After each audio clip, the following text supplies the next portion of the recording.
definitely was very important for Gillette and for the whole acquisition piece, for example.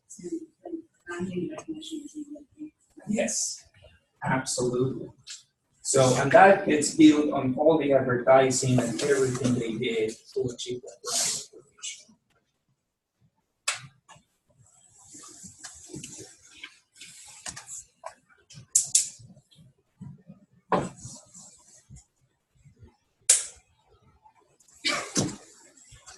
So let's talk a little bit about the female market.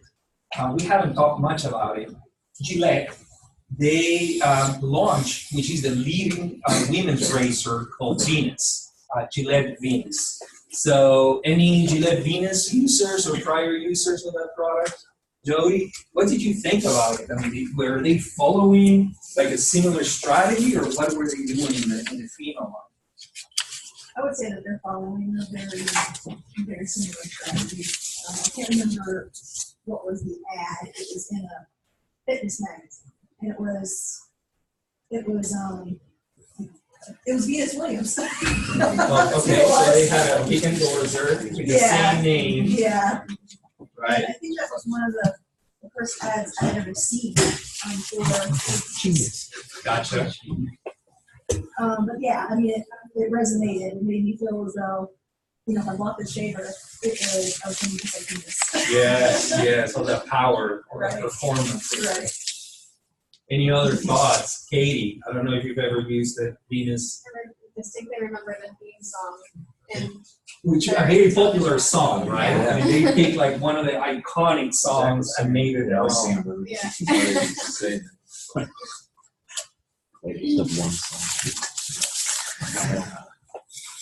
What else do they do? They Maybe pink. Yeah, I think they used some colors, right? the pink tax. Charge more for women's products. Oh yeah. One of the things that stood out to me about Venus products for some reason is that the first disposable razor I trusted in some capacity. So I think it's interesting they had both like the long-term brand and also because you liked your long-term product, you could also get the disposable ones. So Gotcha. that's another product mix they had. And that's an interesting point because we talked about the way we think about Gillette or the way they position Venus.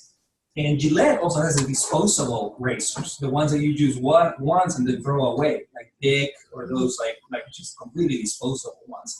But they actually spend a lot of money on their more expensive ones. Why?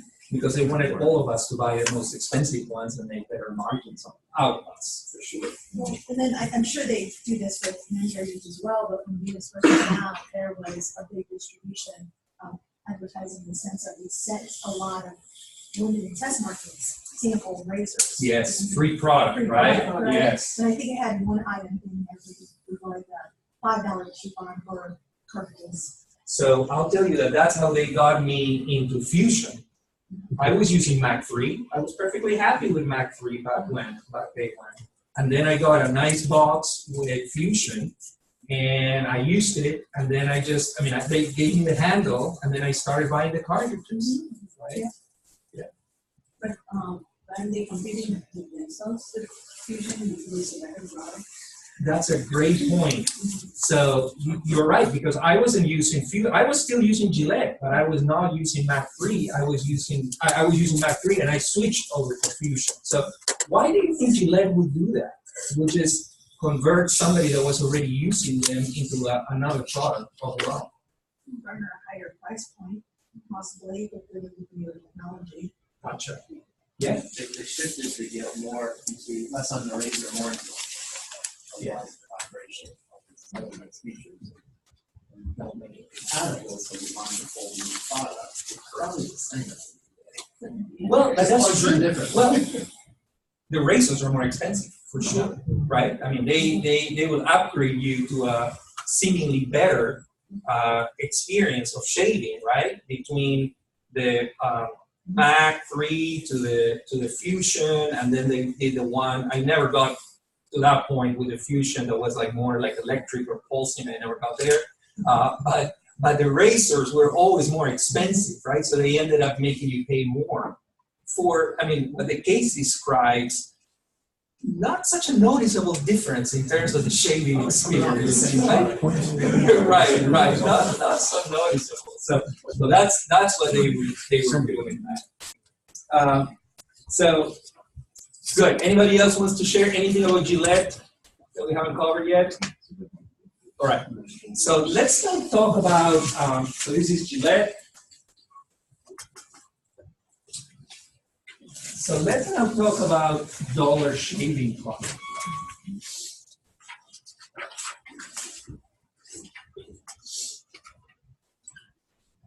So let's start with what is Dollar Shaving Club model and what's their value proposition? Amanda, you can let us know. What's Dollar Shaving Club proposition and what's the value? Their value is they're delivering it right to your door. It's much cheaper than you can buy.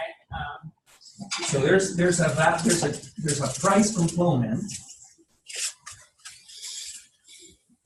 and then there's They a have price and the convenience. quality.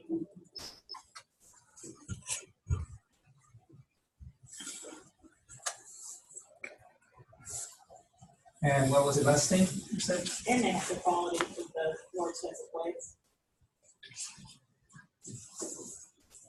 Just like you right. So when you talk about quality, people that use Dollar Shave Club, so Adam, do you think the quality is the same? Is it a bit lower? Are you like, I cannot notice if I keep using Fusion or? Yeah, I think I'd probably say maybe it was a little bit less quality, but not enough to warrant like paying way more than you're paying for it. Interesting, because that's exactly my experience with it. So not quite just Gillette, Yeah. but good value for the money. I mean, I can get by with a couple of nicks here and there and still like move on with my day and pay less. That's not a problem.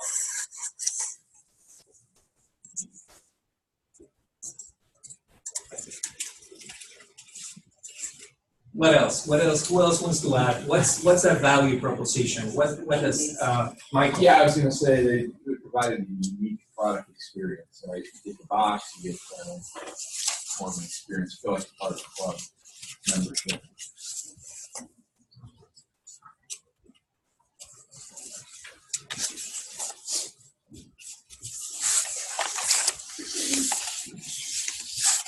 So why do you think that's important? It's a commodity business, right? So what's going to set you apart? So Dollar Shave Club was able to get these prices where they were and kind of set that customer experience to a different level, right? So instead of having to go into the store, taking me a lot, that we're going to provide you this whole, with their whole marketing campaign, that really enabled that. And then that experience, look, package design, had some photos in there with that and some other things. So they use their marketing very different, right? And this is like very different. Where's the market? Oh, it's right here. So this was very different use of marketing dollars. So rather than paying all these big endorsements and doing all this TV and radio advertising that you read was everywhere, they chose to build product experience. So marketing around the design of the box, the website. We got some like newsletter that comes with it or something, right? We do. It's pretty funny. You're supposed, I don't read it anymore. But supposedly they give it to you so you read it in the bathroom, right? That's what they say. That's why they get you their booklet. They read it in Well, the just bathroom. the tone of their marketing is so different from that of the Yes. So I'll tell you, I just got their e-newsletter on my phone, but a lot of articles about Thanksgiving. So let's see what they send me here.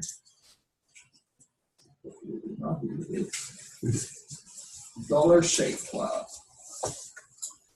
The first article that I can read here is your airplane seat covered in other people's pee? And I'm not joking. I mean, if you're a member of Dollar Shave Club, that's a you receive it the first, and it's a 30,000 foot perspective on the #1 myth in travel. That's my first article.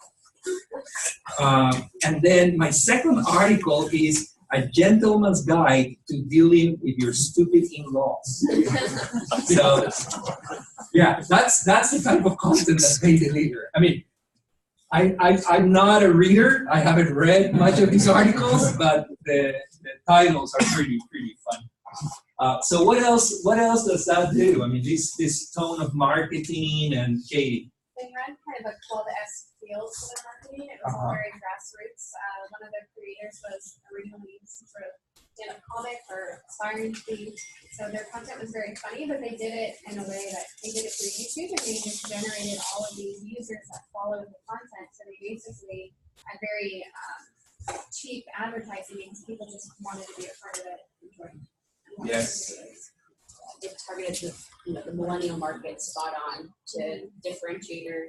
This is like probably one of the first brand viral videos that I've seen. Because after that came, Old Spice, and then you've seen Casper, and there's tons of them now. But most of the viral videos in 2012 was like, more comedy, funny skits versus brand ones. And I mean, believe it or not, again, working for Procter & Gamble, there was a time that Procter & Gamble thought that they had to completely shut down a brand like Old Spice. Right? Just with a name that starts with the name Old. Like, how do you make that appeal to millennials?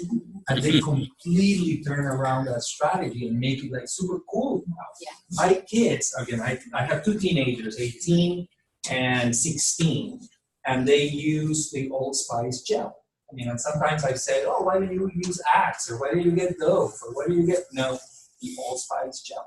Or actually it's fiber, I think. Old Spice fiber. So, what else? What else can you guys tell me about Haiti? They were strictly e-commerce based. Yes. So distribution network, right? We talked about how important that was, and one of the reasons why Procter & Gamble buys Gillette, they went completely e-commerce.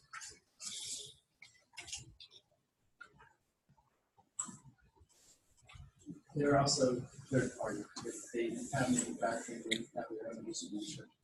This high scale, we talked about how important it was that they had this huge, I mean, Gillette had these huge manufacturing plants doing very precise manufacturing. These guys went completely third party, working with this Korean company, which, guess what? Actually competes against them. They make their own blades, and they sell, and probably it's the same product. I mean, it's probably the same product, right? And they manufacture it for all of the retailers, and they do private label, and they compete against one another. Can we add that they did include other samples that was driving the demand for other elements like other sectors? That Yeah, use shaving includes cream, coffee. lotions. Yeah. Shaving creams. Because otherwise you wouldn't know that it even existed without a sample. Lotions. And they have the famous Charlie's wipes. Have you guys heard about the Charlie's wipes? I'm not gonna go there. I'm just telling you that they exist. Yeah, so super interesting, very different model. So why? Let me ask you. This is what Dollar Shaving is doing. That's what Gillette was doing or is doing. Why does this model prove so disruptive to the success that Gillette has had for 100 years? Who can help me with that question? Why is this proving so disruptive to Gillette? Joey? Well, the first thing that kind of comes to my mind is that not 100% of everybody's going to be on Gillette's side. You're going to have those fringe users where they use Gillette because that's what maybe dad used or grandpa used, etc. But they don't necessarily have the personal value associated with Gillette. So if you're selling a membership, you're going to be just like all the rest of the guys. being part of like the, I don't know, the Door Club or something, it's easy to take those individuals who don't necessarily find the strong value to Gillette or the commitment to Gillette in order to come over. So it's a membership versus Gillette versus a single purchase. So do you think it's more like a club mentality that I'm part of this group Yeah, I of mean, guys that's and I'm part of the hip and I'm sports team, right? I mean, I kind of, whenever I was reading, I kind of felt like you're part of the team. part of the team? What else? I'd say completely new model too. Yeah. It's direct to consumer, whereas it's always been you're going into the grocery store somewhere, brick and mortar to buy a razor. So direct to consumer. I think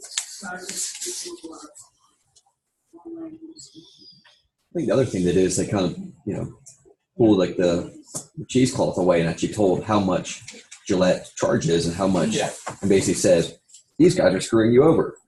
Right.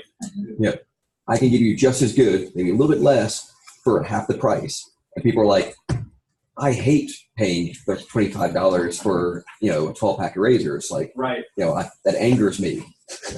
And every guy was like, oh, I can get the exact same thing for less. And, I think that was the thing that probably got 80% of the people was, Gillette could have been the best company. They could have saved, the world, but they just kept charging and fleecing everybody, and they knew they could. And people were like, give me one option. I'll take anybody. Well, and the competition followed it. Yeah. Right? So, like, shit, their prices were just on par with Gillette, right? Yes. And then, in my eyes, I don't know, what did Vic have? Did Vic have anything? I just feel like they were supposed to. Vic? Yeah. They have a disposable. That's it, right? They So there wasn't that much cheaper competition, and all the competition followed Gillette's price point. Yes. As opposed to Dollar Shave Club came in and said, I'm going to charge you super low for just as good quality. However, and I put less in quotations, like, again, when you look at the case, the idea is that you were supposed to use that blade in a week, right? So if you make the cost to use comparison, you probably, if you really shave like every day, like I shave every other day, so that's why I can share my blades with my sons, you would spend about the same amount of money, right? But how is that so different for the consumer to understand? Because to your point, Rob, and I completely agree, the way people understood it is, oh man, I'm paying so much less for the blades than I used to pay with Gillette. Not that cost and use story. Why do you think people understand it or perceive it that way? I think it kind of tapped in your 12 to 16, big company equals evil. Right. New little guy coming in who looks like my buddy, who kind of, trying to be on YouTube, not making a big deal, offer me something. Worst case scenario, I'm out $10, versus Gillette and everything else that goes along with it. It's just kind of tapping that mentality and, one click, give it a try. Worst case scenario, whatever, you go back, you keep your razors that you already have. Keep that in mind for the next case when you go to Amazon Prime, because that's exactly what I think it's just pricing convenience. If you make something cheaper and easier for me to either get or use, I don't care what it is. More for the convenience. Well, the other things that I thought about is that, at the beginning of the year, all of these gym memberships make a ton of money because you go in and you get yourself for a year. You go a couple of weeks and now you're committed to a contract, so you're going to pay for a whole entire year. And I thought roughly the same thing with these contracts. It gives you an option to skip a month if you don't need it, but you physically got to go in, remember your password, hit the skip button, right? So they're also receiving possibly inflated revenue because you might not necessarily need the product, but you forgot that you might go in and skip it. So now you have. Right, and it's automatic membership. It's not like you only get 1 year and then it cancels. It auto-renews. It auto-renews.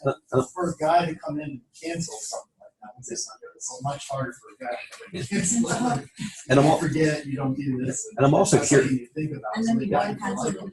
But I'd also be curious of what percentage are actually wives, girlfriends ordering it for their guys also. Let's see, what do the women say here? Do any of you order for your significant other, your husband, boyfriend? No? I control the buy decision on that product. You do? I do. You manage the membership for him? No, I had the membership, but Right. and then I deleted it after the first month or two. but I'm the one who does make the buying decision on the razor, and then someone did that with our general budget, how much the case. Gotcha. And me, I go and pick it up, it just tells me that I feel dedication and looking for. So my wife, I'll tell you, she would not understand the difference. Like she would, I mean, if I give her the buying decision, I will be using big. Single blade? Yes, single blade or one. She would not have that decision. I'll say more. Mine was for that more of like kind of the products that go along with this. Like you need to use a moisturizer. Why? Because your face is peeling. I don't care. For maybe to assuage my wife's guilt about the product that she buys. Right. But I think just trying to get down that pathway a little bit of you need to take better care of yourself, and this gives you all these extra things that are supposedly better for you. Right. Right.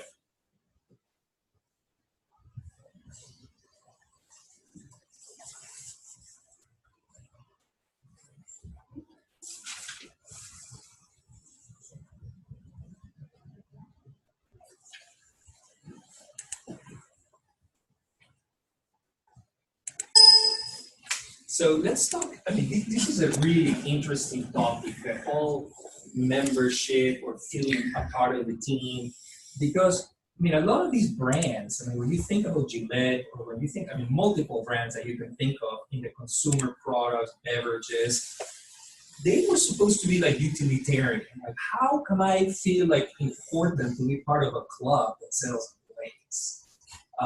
Or the case talks about the same way that Nespresso is building this following around, I mean, just people that drink Nespresso, right? A better type of coffee. I mean, Spencer, what do you think about that? I mean, the whole notion of building a community around a brand or a product, as simple as utilitarian as a blade. You do? Why? I like that particular coffee, that particular blade. Make a connection. I like it, yeah, I like it. Yeah, you build a connection. What other brands? I mean, there's this Dollar Shave Club. There's Nespresso. Any of these type of brands that you feel that that marketers or the business have built like a following behind them. Yeah. Why Starbucks? It's like more friendly atmosphere, the ambience plus the different coffee. I never thought that I would pay so much for coffee before. I ended up now I'm like a Starbucks fan, in whatever they're asking me, and my family is as well. But it's the packaging, the ambience, the quality and different flavors that we get with Starbucks. Gotcha. And then I hear Apple. Yeah, Apple. I mean, I just had it a couple weeks ago. We were opening up some new laptops in the office, and just the way they package things, I feel like you're opening something really special. Yeah. It was like Christmas morning every time you get something from Apple. And in that way, you feel like it's better. It's more about a lifestyle of these sleek devices. And that's so interesting that immediately, I mean, you didn't gravitate to, hey, I have now a phone, that's my alarm, that's my calendar, my phone. I mean, like all the technology. I mean, it's like it's the experience of opening that box, right? You get that white box, right? And then you start opening it up, and it's so simple, and you touch a button, and the whole thing comes on. And all the technology follows, but it's, Right. it's the whole experience. It's not just one thing. No, absolutely. Any other brands, Michelle? I was just thinking something this summer, like White Claws, for example, right? This There is you something go. this summer that starts off as like a tiny group of people doing this, and all of a sudden they start a whole like social media campaign around it. It's trending on college campuses, and it's just like an upward trajectory of how many people are consuming the product. And when you bring like a community feel to it, you actually get brand loyalty. People are Yes. buying it just so they can say the the claw law story or whatever like that. So it's just interesting to see what happens when you just get that hockey stick growth. Yeah. They got limited their supply. Yeah. And now every brand is trying to So what happened? come up with something else, but they don't have the community brand. Imitate that. I mean, a couple of companies that have done that very well have also been Red Bull energy drinks with extreme sports and everything that they do in that area, and then Monster as well, similar to that. So you had one more, Well, I was Jason. gonna say, I mean, it's not really a product or same product, so I think it's the same Trader Joe's thing, where they've developed this community. That's right. People feel really attached to this, go out of their way. Well, and Target has that versus Walmart. Like you look at people that they're sold out to Target, but they never go to Walmart. You know. Yeah, absolutely.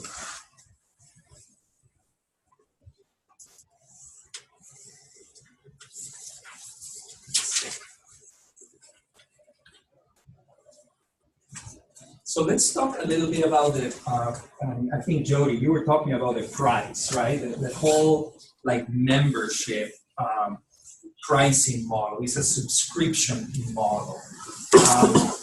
Who pays a subscription on things now? Like almost everybody, right? What are the types of subscriptions that you have? Spotify. So you avoid all the ads and stuff. That's a premium. That's so it's whatever you want to, not having to go through any ads. Yeah. Amazon Prime, it's a Hulu, membership. Netflix, Spotify. Jolie. So, Justin, what do you think companies like memberships? Mortgages and millennials. I mean, in this one, the one we're using, they're talking about you get your membership, so that upfront revenue, Yes. they make a lot of their money, and then they can sell their products at a lower price to compete with everybody else. But a lot of the money is made off of membership cost. All comes down to lifetime value. You're getting something, money from your consumer every single month, and then all of a sudden they're person for 5 years, and that lifetime value increases tremendously. Absolutely. The SaaS model. Absolutely. Any other thoughts about a membership model? It's predictable. Correct. You know exactly how much money you're going to get every month out of that membership. And cross-shopping opportunities. You also have all their data. I was going to say, it's also easy for a lot of people to view to Spotify because it's one source, it's easy to get all your music. It's makes you simplify your life and something like that. And there's something with the price, right? Because you think, hey, it's $12.99, right? Yeah. I mean, I got $12.99 to pay for the month. Of course, I'm going to pay $12.99. And similarly to what we were talking about, the cost of razor blades, right? You keep paying $12.99 for almost you can pay for your entire life. I mean, like every month. I mean, that becomes quite a chunk of change, paying $12.99 every month. What other models? Customer retention. Yes. Those subscription models. It's not easy to exit. I tried to exit, and I actually finally did it. I exited my Audible membership, and they made it so hard. I mean, I had to check like 3 things and go from one place to the other, and finally I canceled. I think the other thing is you get That's where I find cancellation detail. Yeah.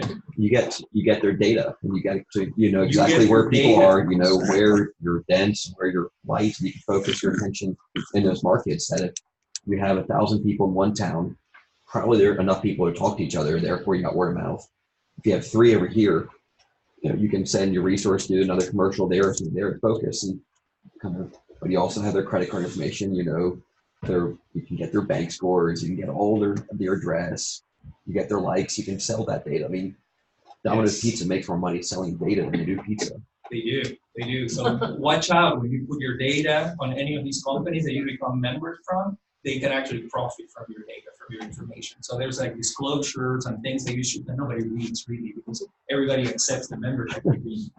Now, I'll tell you from the company that I'm consulting on right now, Massage MD, that's also a membership type of base, right? If you go for a regular massage, you pay $90. If you become a member, it costs you $60, but you have to pay every month. Guess what percent of massages are actually like fulfilled by a member in a year? So if I'm paying for 12 in a year, how many do you guys think on average people use? It's 12. Four. Six. 5. 5 massage. So guess what?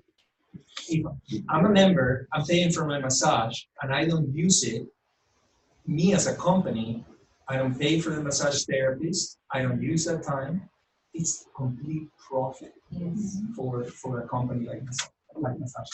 Then if you cancel it, you have like 60 days to use all the backups. I think it's more than that now. I mean, they actually had a big lawsuit about what you just said. Because, I mean, they were forcing you to use all those credits in a short period of time, and they were not allowed to do that. So now they give you a lot more time. There's a lot of different options to freeze your membership and don't lose your credits, and a lot of different things. But still, we all do it. And again, if anybody that advises you financially nowadays will always tell you, check your memberships, because you can save quite a bit of money just by saying, I don't need Hulu and Netflix and HBO and Disney Plus, and there's not enough hours in the day to watch that much TV, honestly.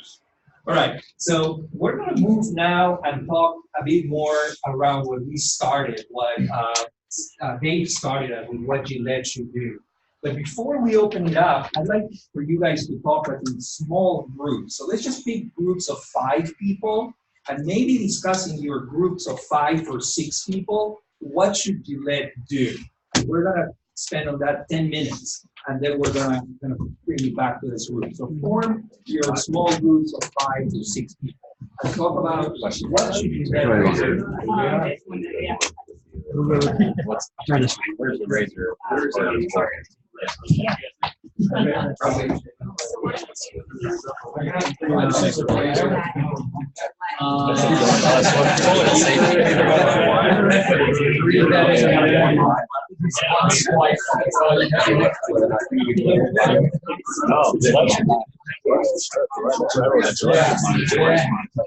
think Gillette should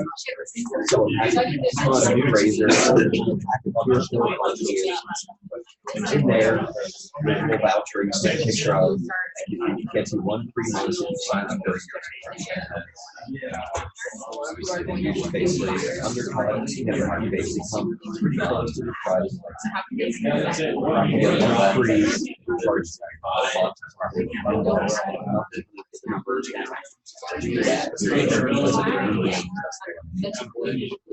that's what I was my strategy. Everybody else is everything else. You're not going to be ready for it. The only way to sell someone in the store. So when you do that, the store is right. Yeah, I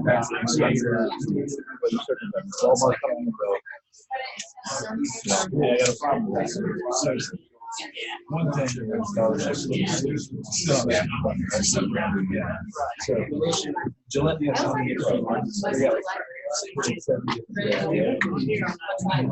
reduce that down, run a scale model, charge the price, advertising is much better quality. That's what I think. The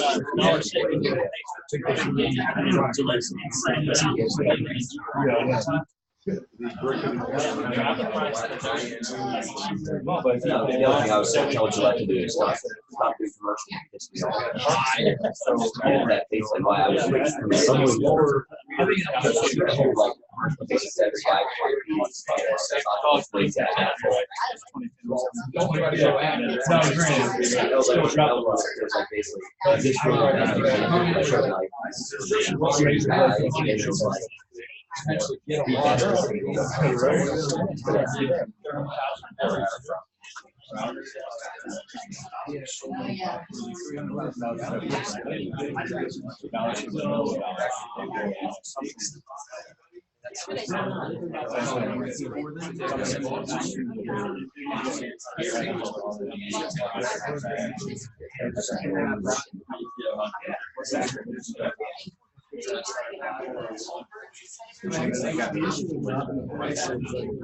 Once you go down, it's really hard to go back.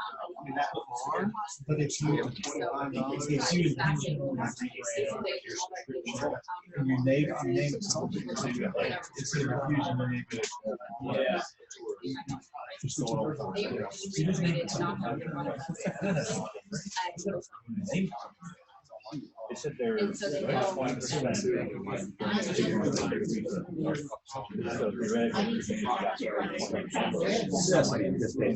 know. Direct to consumer, and you're not losing anybody. So the first rate product, you're not paying taxes on it. Your delivery system now is pretty cheap. Warehouse and storage, versus all the stuff you need. Yeah, I mean, I think They shut on the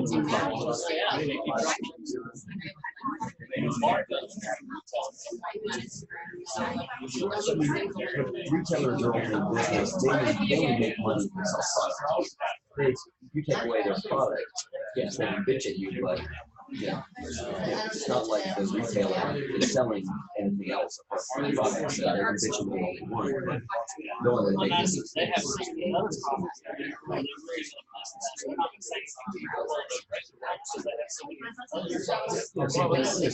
CVS is, they know exactly which is their high products, and they whittle down that high product to high market values to that bigger space. You don't need that many razor blades. Not huge. I think their big thing is the downside is you'll probably market revenue to be increased because razor blades are actually one of those commodities that people steal and sell them on the black market. So the fact that if you get rid of some of that black market, online stuff, and you actually make it easier to get a legit one delivered free versus getting some knockoff that they are not being easy with something else. That is, I think when you get this idea, brand or relationship, the product is what it is.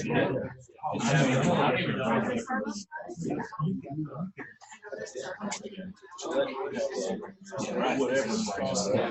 And you just have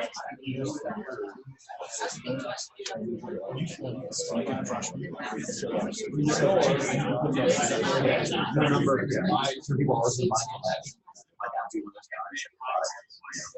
I have 20 leftover cartridges from Fusion to Mach 3 that we found in various boxes around.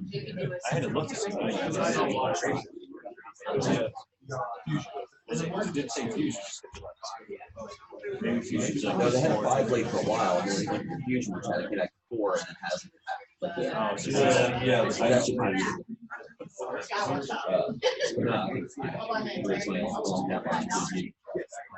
Keep your existing product because all the cheaper we all start making. If you do a brand that you basically do your online one, start throwing one of the freebies and those products you already made. Make it seem like it's something special. Throw the shaving cream. Something to do. Hey, we always got travel. So one little travel cream is travel moisturizer or something else. Yeah, so cost 35 cents and then there's some rather I'll shave and soak the water today, see how that works out. Looks like I'm not shaving on the trip here.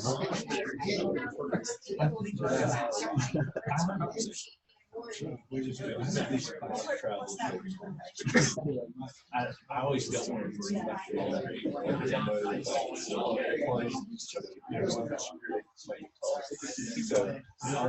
Leave it and buy one. And you never bring that one again. One more minute, I think we're gonna start there, yeah. Here's your razor blade, stick. Yep. Problem solved. I will tell you, I went to fellowship. And they were the two things that, because Gillette, Harry's, and Amazon had just, I mean, you gotta, they one for the end. So those three come up, and I literally had like nails in the phone, you know, scroll at one time. The ads were like this big. They took a lot of it. Well, you know,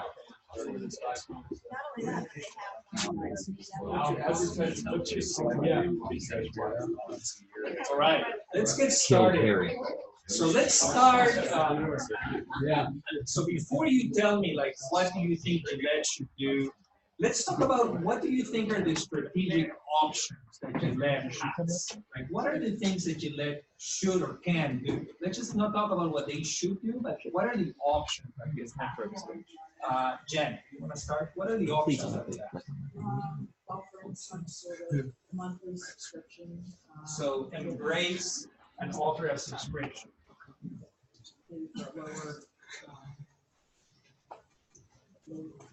Easy kind of embrace the disruption. Like a text to order type campaign or something. Text. What other strategic options do they have?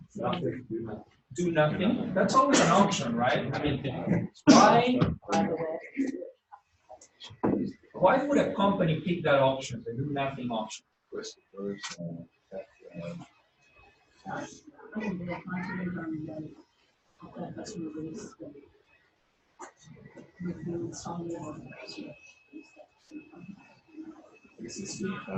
Yeah, I mean, and the other thing you could think about is this phenomenon of Dollar Shave Club is happening here in the United States.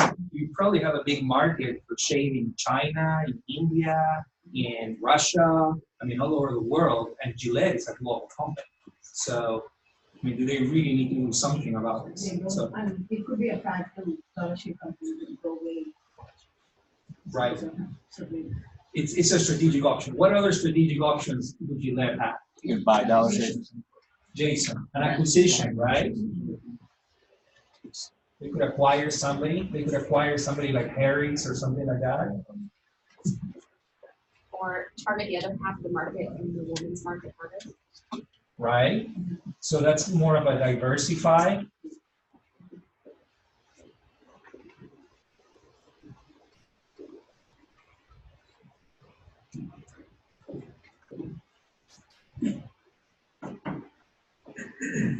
What are other strategic options? Jared? I think they need to reevaluate, maybe what they need in store somehow. Maybe they need to weigh about, they talked about the theft and how alluring those things were for people to take.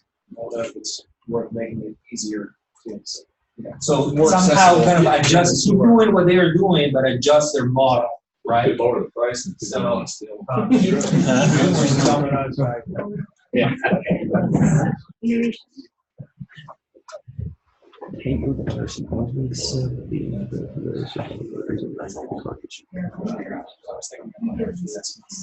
Yeah.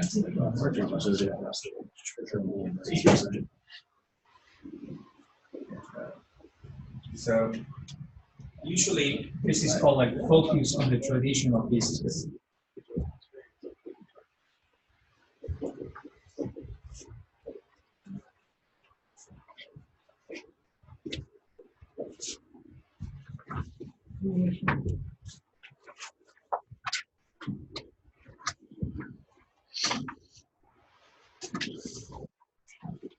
Like what way would you innovate here? Who said innovation? Innovation? You said innovation? Like in what way would you innovate? Actually, they have something already. Heated razor blades for razor. So heated razor blades. So it's more around the product, right? Robotic. Come up with something new. That's for money. Make yourself Carter. Ooh, some coverage. We're looking at it's innovation. We have we do have razors now with all the chemicals on it. So it's more on the English side. That's very much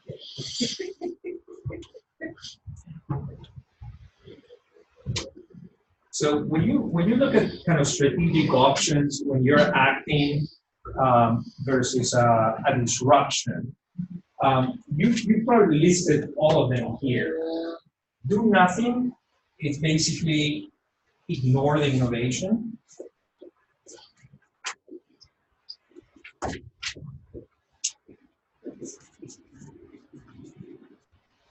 You just stay on your bubble, you stay on your lane. Again, because of market, and you think about it's a fad, it's going to go away, I don't need to worry so much about it. Or you can focus on your traditional business. There are things that you can adjust and adapt. Like we were talking about, the point of purchase, don't make it so cumbersome for people to buy your product, or lower your price, or in a way, innovation will also kind of follow into that strategic like option that you have. Focus on your traditional business. Another one would be, and you guys mentioned, offer a subscription that follows around play both games at once.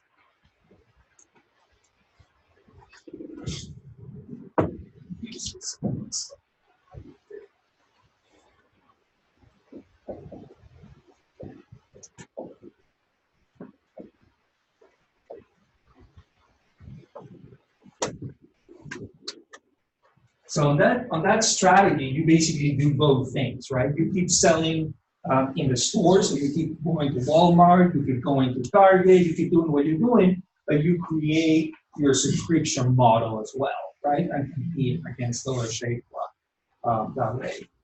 Now there's, so those are three. There's a couple more. Is this what Gillette should do, or P&G should These are options that they have.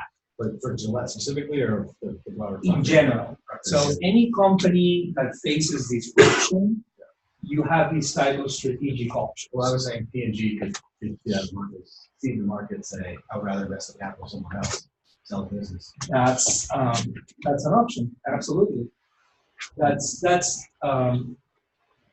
so exit.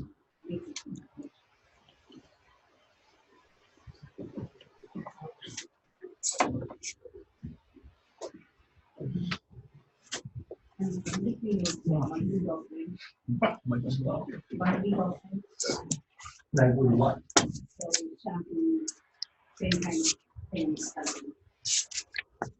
that goes down with. So that would follow more into the focus on the traditional business, but just do it different, right? So a couple more is you could disrupt the innovation.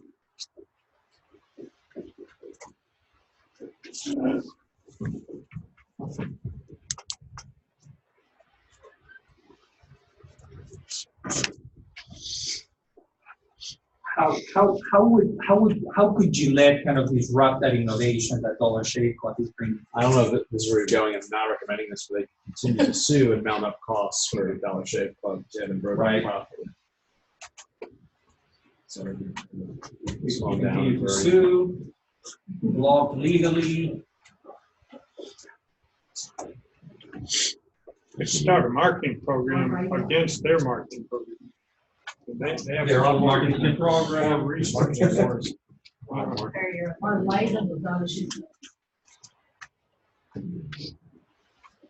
Or, I mean, there's a really interesting case study of what, IBM did in terms of IBM being a computer company that, they were competing against all these other computer manufacturers, and they decided to completely disrupt that innovation, and they moved from hardware to services. So did a completely change on their strategy. So that's always an option that they have, basically disrupt innovation.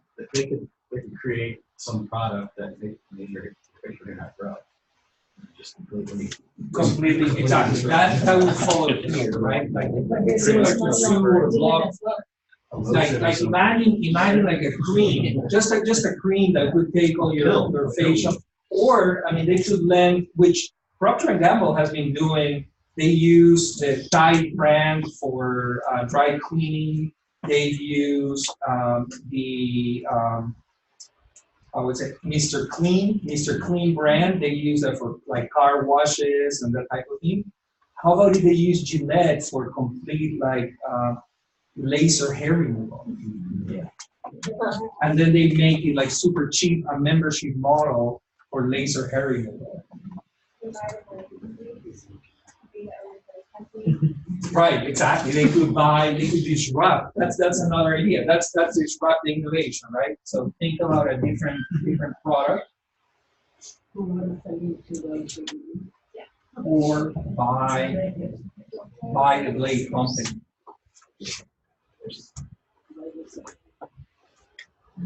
And then, I mean, the final option that you have is embrace the innovation completely.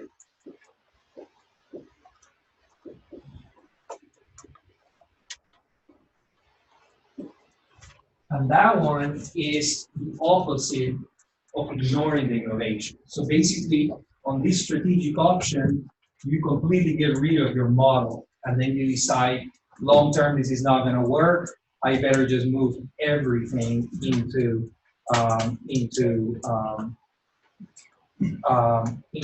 I better move everything into subscription and into the same model. Can you guys tell me about any company that has actually done that? Netflix did that. I mean, who remembers when they started using Netflix? What was it when you started using Netflix?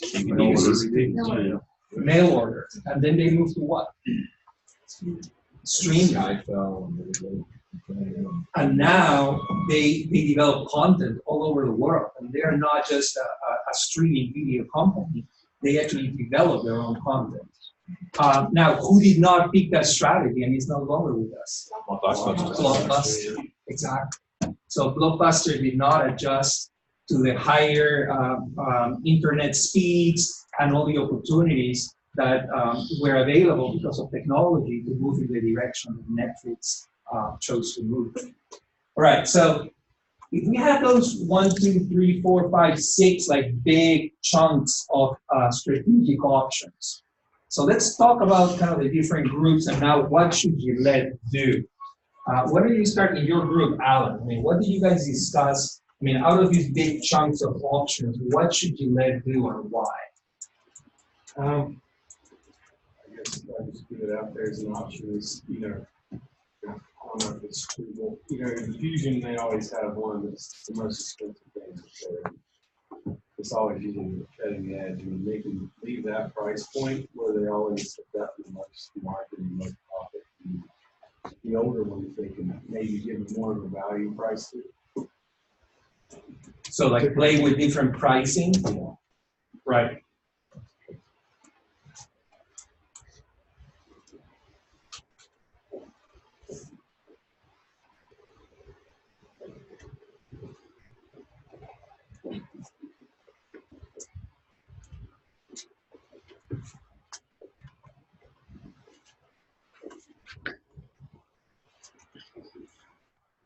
Any other thoughts, Daniel?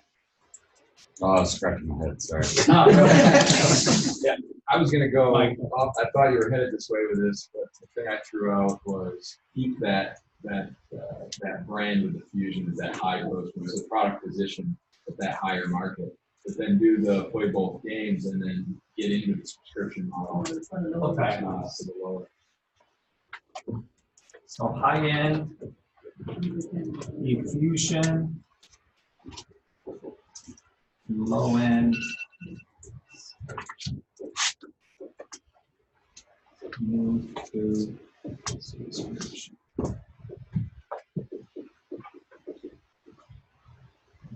Any other thoughts?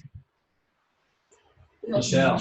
We also said that, Dollar Shave Club has your 25 to 45 market of age pretty in lock in terms of the brand and your messaging. So look to target the areas around there. So like younger people getting into the buying market who don't have a a brand they identify with, and also the generation that's been using it for years, and you want to maintain that loyalty as well. We're all saying that we even haven't seen Gillette commercials very much, so refreshing your marketing campaigns and getting Brett Favre back in there or something like that to do it. Not doing an advert that pisses guys off. What? Not doing an advert that angers guys. We actually think they should change their marketing strategy because more and more people are looking for colors and applicable when it's so try to more grassroots approach similar to Dollar Shave. Some changes to more digital, and perhaps that's what they've been doing, right? Because to the point that Michelle was making, you don't see them as much on television anymore. So they probably are using their funds in a different way. They still do all the sports game. I mean, they're still on sports, which that's your market for guys like Gillette Stadium. You do football. I mean, that's football and golf. I mean, that's right. Football, golf, basketball. I mean, that's when that's the only time really need to market to 85% of guys. What else? Again, if you are this guy, our main character, what else would you recommend? What innovation? More what they are doing with a brand, with an image, the NFL logo, with either razor blades. So are more of you, because all of these things that you're talking about are following more in the either play both games at once or focus on the traditional business, right? I mean, most of you are in these two camps. Anybody in these other three camps? Like either somebody thinks or a group thought, let's just completely ignore the innovation, or just exit the market, or disrupt the innovation, or embrace the innovation. Sure. For my part, it's a little bit of disruption. The next case study. Yeah. Use Amazon. How would you do that? It's e-commerce coming at low cost for shipping. Your product is obvious, whatever. Gotcha. So you're protecting your product quality. But Amazon is great at breaking a lot of things. Traditional businesses and Amazon e-commerce businesses. They do sell to that on Amazon. Yeah, you can buy it. Amazon's an ease of buying. But Amazon is not. I don't know. It's going further. What's that? It's going, in fact, it's going further for the companies.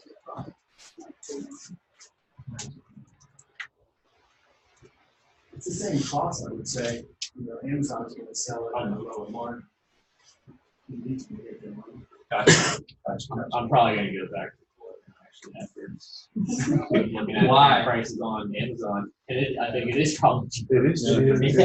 So I don't know why I tell pay you. $1 shape load all this time. You feel part of the club. That's why. I know.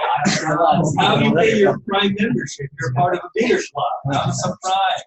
I'll tell you that I started buying Mach3 John, blades. what's that? I started buying Mach3 blades online because it started coming down, and I don't think they were the same blade. I don't know if they were manufacturing, but they wouldn't last as long. They were rough.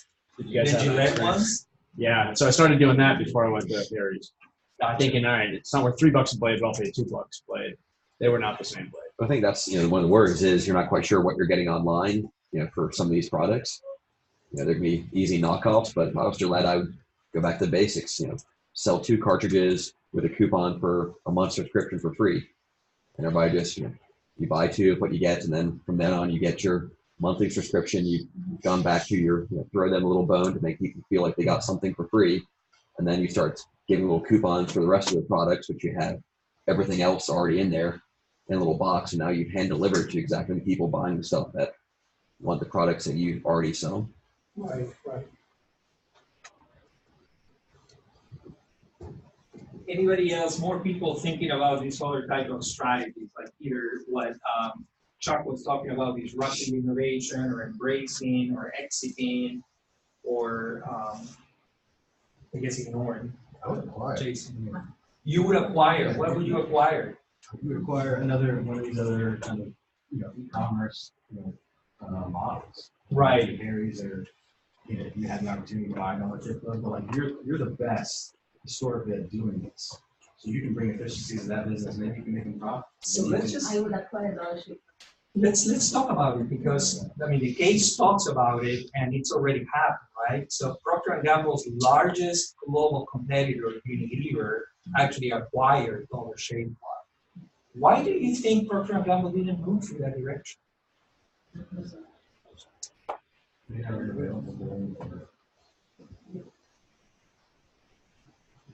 probably thought Dollar Club was competition, and that's really what thought that it's not a competitor. But I mean, really we thought that they would acquire it and make it. So, I mean, really we thought that that competitor is Gillette too, and rather than really is running. Even Gillette thought, Procter & Gamble thought Gillette is competitor to Dollar Shave. Right. They still have 54% of the market share. Jason, corporate Yeah, development. I imagine PEG's corporate development team is all over the place and for the valuation that's supposed to go in. And they didn't really do the platform. So a lot of people, especially strategic, underpaid for it, it's just have access to. So you think, Jason, that Unilever overpaid for Dollar Shave Club? $1 billion. I mean, these A guys are company that did not make any profit. yeah, but these guys are putting this up for as well. A lot of these companies are like, you're gonna pay out, it's not about, you're gonna pay out. Why do you think Unilever paid that much money for Dollar Shave Club? Because it was one of the access. Frankly, it's like Access to which market? Competition. Was it only shaving? you think? No, other, direct to consumer. Yeah. They want their 3.5 million customers. What else, Thomas? Just they wanted Dollar Shave's customers and subscription models so then they could sell their products and Which are which products? Which? So, yeah, I mean, Unilever is one of the largest men's grooming product companies in the world. They have Dove Men, they have Axe, they have, what else do they have? Yeah. And I mean, they get that access now with shaving. They can get access to all kinds of like gels and creams. And then the case also talks about how much faster is men's grooming growing within the beauty care area compared to other products in the industry. So it's an interesting acquisition. And then I overheard somebody here talking about Harry's, right? You guys know what's happened to Harry's? Somebody was looking to acquire them. Is it Shakespeare company? I think so. Yeah, I think they were in the thrust of an acquisition there. Yeah, I think I saw that it's 1.7 billion and it's supposed to close March 2020. So that will be awesome for the sale. Anybody thinks that Unilever just did a bad decision with acquiring Dollar Shave Club? So they should have done something different. Could have done. Do you think a company like Unilever could have started its own? I mean, and maybe they didn't need to start in shaving. I mean, they could have started with their other products and just a subscription like type of model. We could have. They already spent a ton of R&D and stuff, but it was the thing that struck me was just the social community presence. Yes. Yeah, the large brands. And you finally get really fast. Yes. You know, And they already had the first mover advantage, right? Those people that are already buying from them knows the brand is out there and you just get put on their discovery.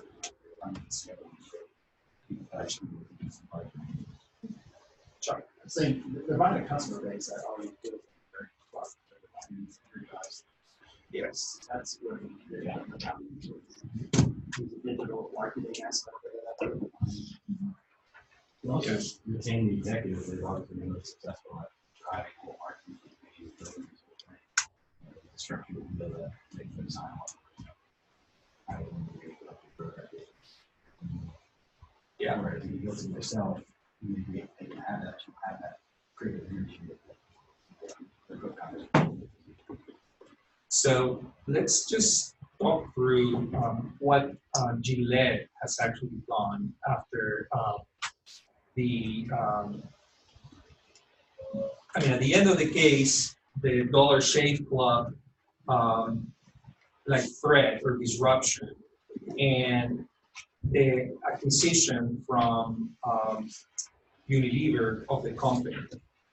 They started with a Made in America Pride campaign where they talked about how their blades are all manufactured in the USA versus the other blades made in Korea or somewhere in Asia. Then they did a YouTube campaign around Welcome Back, claiming that many consumers were returning to Gillette after trying competitor products. Maybe Adam, he featured in some of those ads. And I don't know if you guys got caught up in all the backlash that Gillette had, but they had actually a very controversial ad around the Me Too movement. You guys, anybody can share what it was? Hey. Wasn't it during the Super Bowl last year they aired it? Yes. And you know what was it about? Or anybody can share? It was be the best you can be, but it was basically all guys are sexist, misogynistic, oppressive, a-holes, and we should all be better by just changing everything we've ever done, and anything we've ever succeeded at was evil, so you're a bad person. But buy a razor. that basically summarizes it very well. I'm only with Gillette now because I got leftover razors. I bought like a 20-pack back then. I'm slowly trying to get rid of them. That, alienated a lot of the consumer base. It actually resonated very poorly with the consumer base because of all the reasons that we mentioned that caused a lot of problems. So they did a marketing campaign claiming that the products of some new entrants were of inferior quality, and this backfired because they had independent testing that suggested that Gillette products were not superior, and in some cases they were lower quality than products offered by new rivals. And that's, at the end of the day, they were starting to measure like the shaving in microns, but that was not noticeable for any consumer really using the product. Effective March 2017, they've done price reductions of up to 20% in the US market. So absolutely, they were like big time posting us. And they had like huge margins that they could give away. So they started lowering price.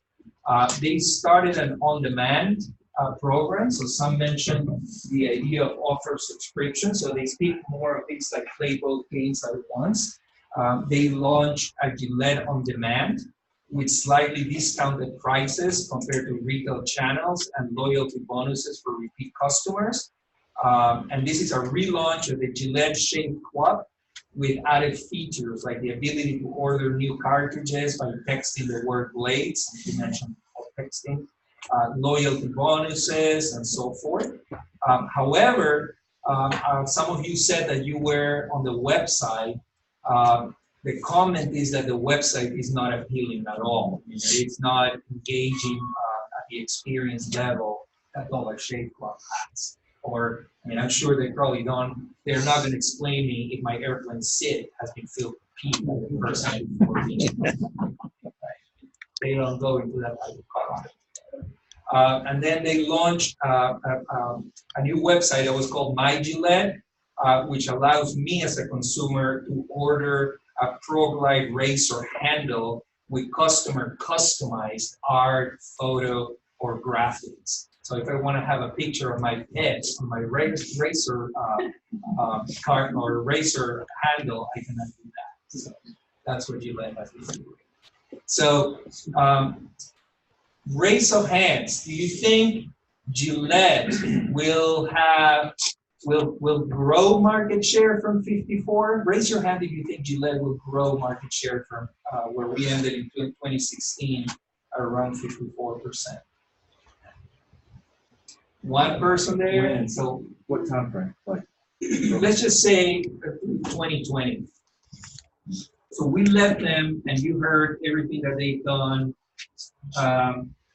Their market share in 2016 was 54%. So it used to be more than 70% in 2010. It went down to 59% in 2015. Then it was down 54% in 2016. So who thinks that in 2020 they may have higher market share? one person there. Why? I don't see your name. Brand recognition.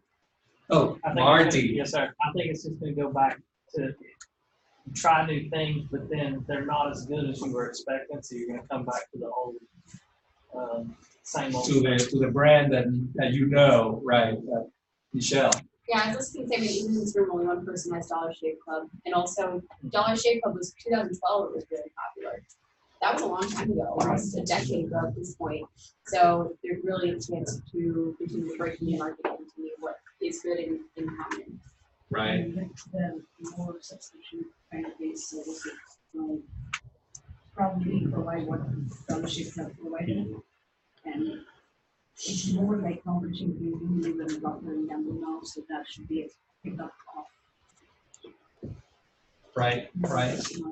And so who thinks that Dollar Shave Club will be, do you think Dollar Shave Club now under Unilever's ownership will continue growing and disrupting, or what do you guys think will happen to Dollar Shave Club? Plateau off, probably.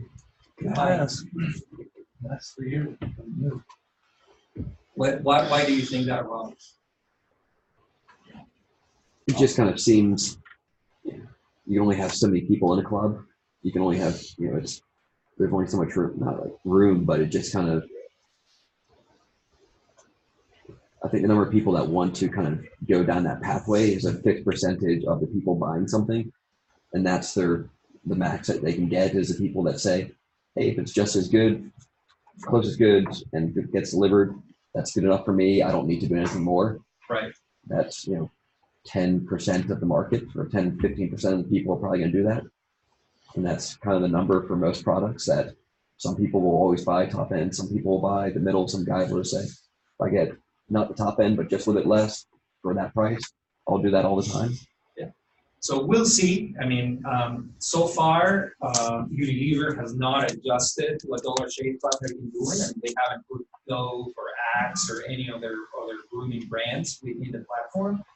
The platform keeps selling Charlie's Whites, and they keep selling like their brand name, like moisturizers and shaving creams, and their subscription model for blades. So we'll see again. I think Usha put it right. I mean, now it's a big competition between two Fortune 500 multinational companies, Procter and Gamble and Unilever. So we'll see what happens there. Well, thank you very much. We'll leave it there. I appreciate everybody's comments. Thank you so much.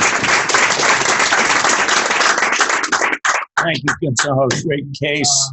Let's take a little bit of a short break, maybe 10 minutes, so we can begin Amazon. You're welcome. I'm glad you enjoyed it. Oh, you are? Which one do you go to? Oh, So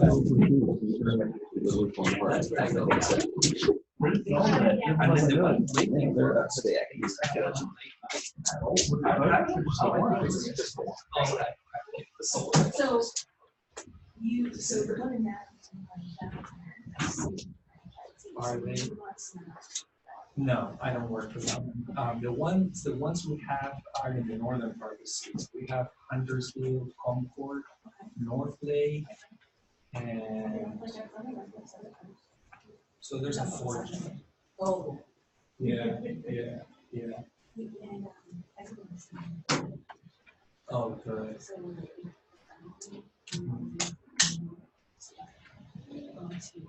Have you seen, is the quality similar in those different places? No, it's not here. Yeah, sorry to make it. It's the reason I thought you guys. Yeah. So I thought for some reason you guys were sort of like summer. Oh, Thanksgiving. Yeah, so I was like, all right, well, first I was like, somebody had.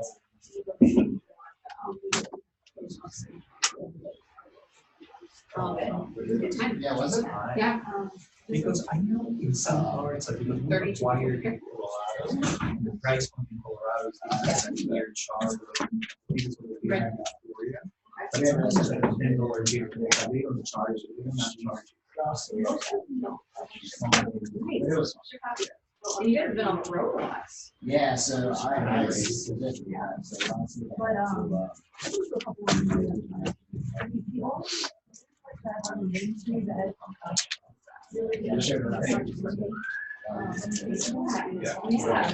Oh, yeah, that's their headquarter office. In Phoenix. Yeah, that's why. Oh, really? Yes. Yep. Well, I didn't know. Yeah. Ours is kind of worked out. This is like. Hey, you can't use Kind of like and it's my uncle's an investor of beer hall in Washington, German beer hall. And Yeah, which is funny place for it. I've got a And guy. then sure enough, like, And he called, and was 2 days ago. I love and the guy. called, I So love it's like, so I forward for every to him. Nice to meet you. Nice to meet you. Thank you. Saturday. Thank you, Tom. You're welcome. Thank you. Yeah, good to see you. Thank you for your tonight. Bye, Levy. Oh, that's cool. Hey, bye, thank you very much. That was awesome. Thank you, Michelle. Bye, guys. Thank you. Bye. Bye. See you. See you. Yeah, so they,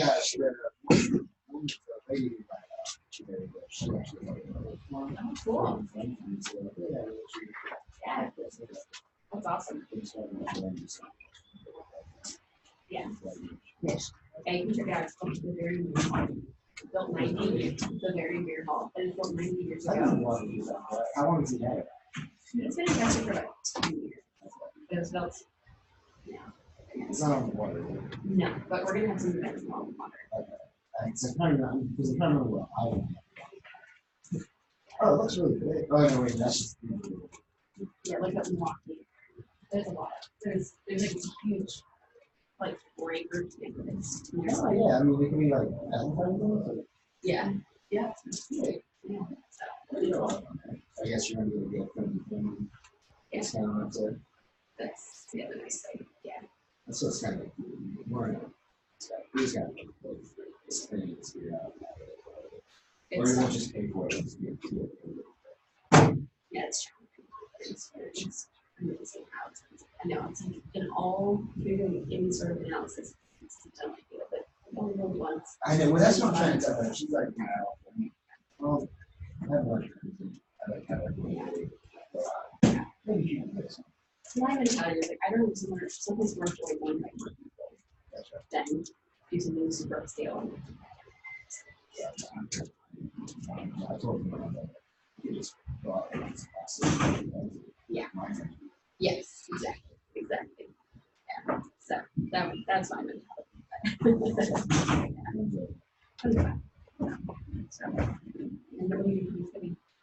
So we are saying there, mornings, sisters are in New York. Nice. And,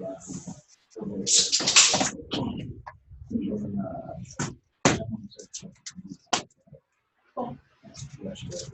Yeah, I'm supposed to do these in Vegas, and I just called it. Mom, yeah, Vegas. Yeah, my girl, my parents are, and my brother. So we, we're just doing DC just for coming back that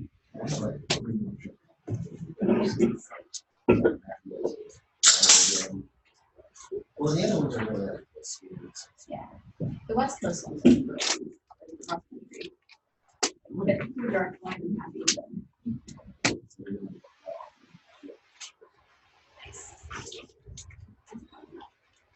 It's just any sort of travel. Yeah. I get older. I agree. It's good.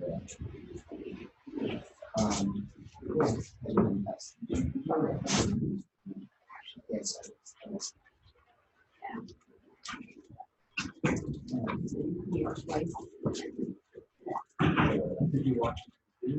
I haven't yet, but I need to. So I watched. I missed it. Yeah. That was really the one I wanted to see. Yeah. I actually. I have to go back.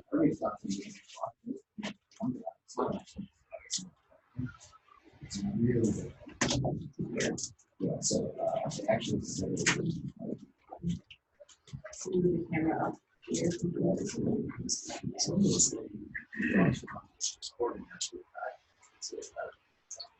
Yeah.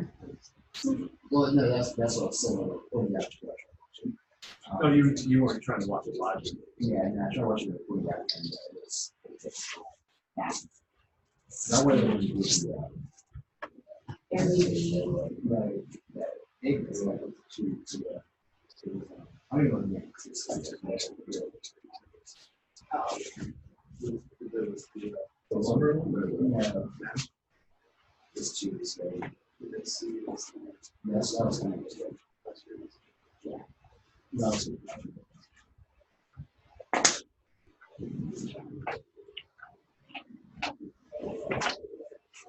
Next week's our last one. Yeah, we said we have to do it, right? Yeah, what are we gonna do? It's a little- it's, yeah. We have a lot of- Yeah. That's That's just. just, that's great ads. Yeah, exactly, so that- We were like, all that great stuff. Yeah, well, they said they went on.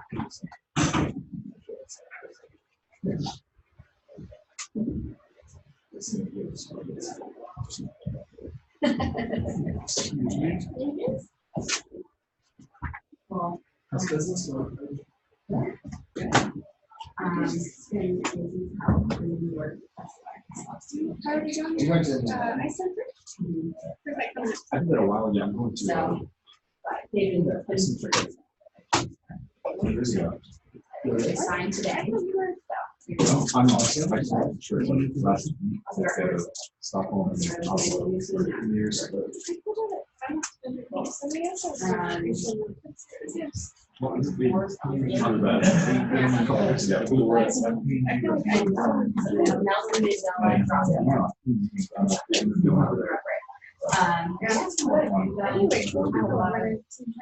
It's a one-time non-cash charge, is the just requiring value. You're allowed to do it.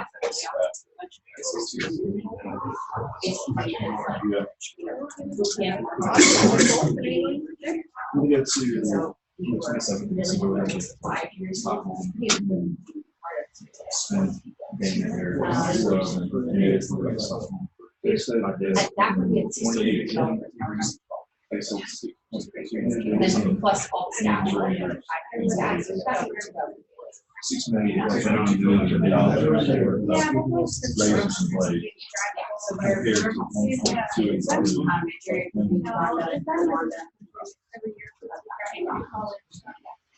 But And so, that was an interesting thing they do. let's do it again someday. Mildew.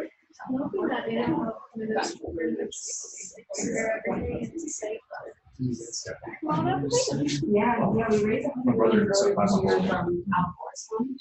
There's no way to- Yeah, we actually Mark Zuckerberg's investor. He goes crazy. Al Gore, My so. son was saying when it was loud. and Yeah. they would just- So- Are you really? Yeah, you get it one way or the other. And then we, like, this year, like, we were Praying for it. Yeah, a guy I work with, he just did a month of maternity leave. He was like, I'm gonna have so much time, like, I'll be online with you. And he's like, every minute of it, you're just writing. Reading it out.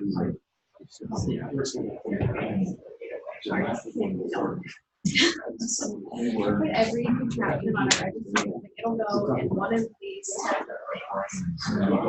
Yeah, just so you know that it's less travelers. Oh, yeah. For sure. Yeah, I put it on our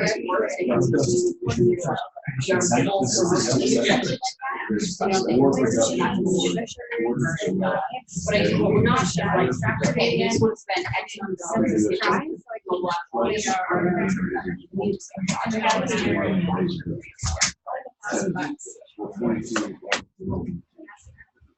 But you can rent them for a little while, I say mom and parents. Exactly, exactly. That's what you're. And then you always got an app.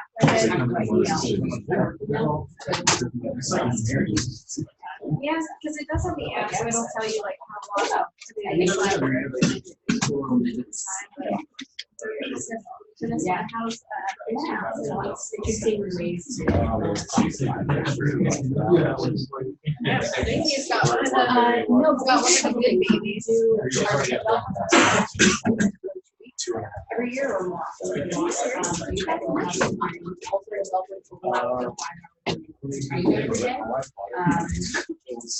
Our solar comes with that. Yeah. Yeah.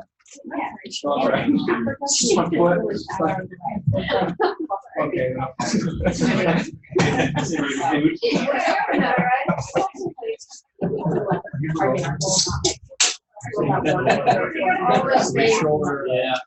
The up a baby. Yeah. Everyone and their mother. Up a baby. The Dollar Tree. Oh, this one has yeah. It's like really busy. I was calling it. Yeah. You're getting it. This is my life now. I just Yeah. look at baby. I'm a big fan of TV show The Office, and That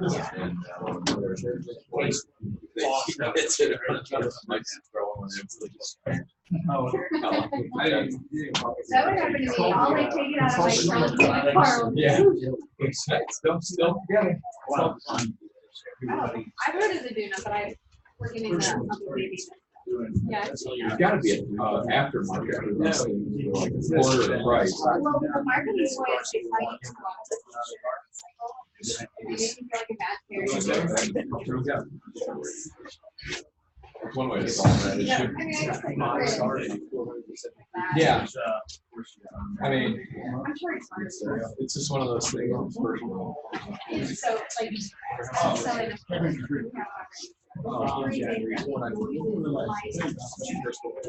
Yeah, I mean, I'm surprised I'm alive.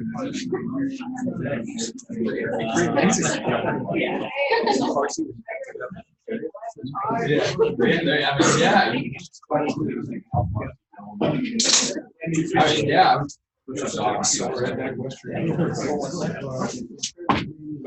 Are we ready to go here? One quick question. Who wasn't here last week? If you would, I have 2 extras for you.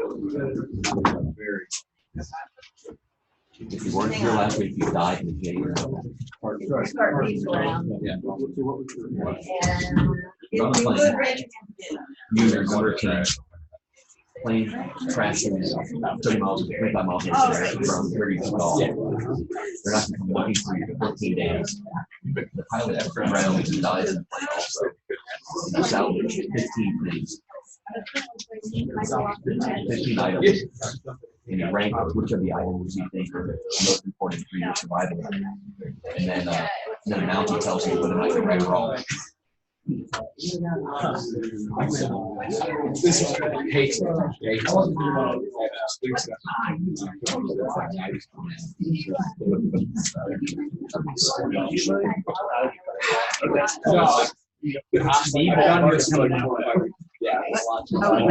these are the extras. You got that? I do make feel Yes. Yeah. Yeah, well, there's one of the said they only do it earlier on. Get a little bit more kind of camaraderie, like you rank Yeah. by yourself first. And then you get to rank part of it. Actually, the amount he says is number 1. I keep it number 15. Yeah.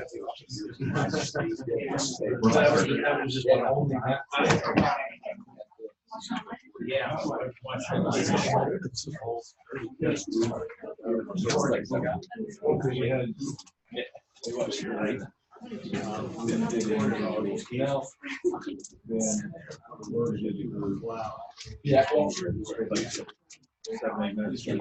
Get it. Tell you how to get it. All right, ready? Dollar Tree Club was one of a series of consumer products retail cases that we presented through this year. And Amazon is kind of the cornerstone of this thing. My background is retailing, consumer products, and consulting, mostly in those fields, retail and consumer products. And I've been teaching the Amazon case here for about 16 years.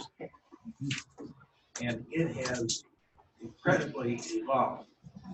When we started, we used a case that was written in 97, 98, something like that.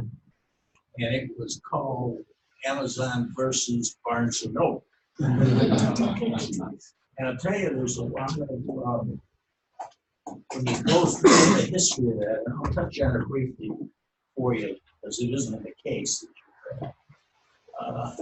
There's a lot of the back and forth between the aggressor, in this case Amazon, and the legacy player, which was Barnes and Noble at that time, Borders and and so forth. And so they had core businesses to protect, and that way they roll in how they address Amazon. And I think we're at a point, and you can see a little bit in the Dollar Shave Club case with respect to that, which was in the space with old technology. And so what were they going to do? Were they going to protect what they had and let it run out and try to make it as profitable as they could? Or were they going to leapfrog the technology themselves and try to come in Dollar Shave Club, Harry's space with something else? And so the Amazon case, in the beginning, had a lot of that same situation. The interesting thing is, you look at Amazon now, its sales are $233 billion. It's making $10 billion a year in profit, which is the best year 2018 ever has. And it's growing revenue at a rate of about 20% a year. And you have to remember now, this is an entrepreneurial business. It took them about 6 years to generate operating profit. But they had, in those days, they had more cash than their competitors because they had the sizzle of Amazon and the ability to raise money from venture capital and from traditional sources. The history of this thing is one guy, Jeff Bezos, who was an analyst of a hedge fund, but he was an entrepreneur. He had a dream of creating something. And he searched around for about 20 different industries. I found on books. Think about the case we just had. Razor blades. Books isn't too much different. It's digitizable, right? There's a gigantic industry, and books at that time was growing at about 5% a year. And it was fragmented.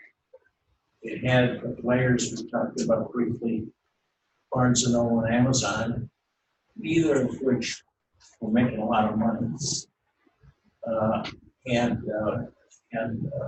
it had thousands of independent booksellers. So this was a big market.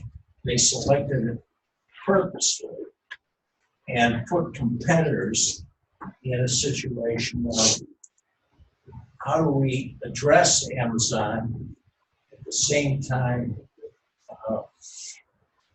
protect our core business. So Bezos left PE Shaw in 1994, and he moved across the coast, started to stay in Seattle. And obvious reason for that is people. People and access to product. Distributors at that time were located in Oregon, Washington. So he moved there for a reason. And his idea was to create assortment and a platform.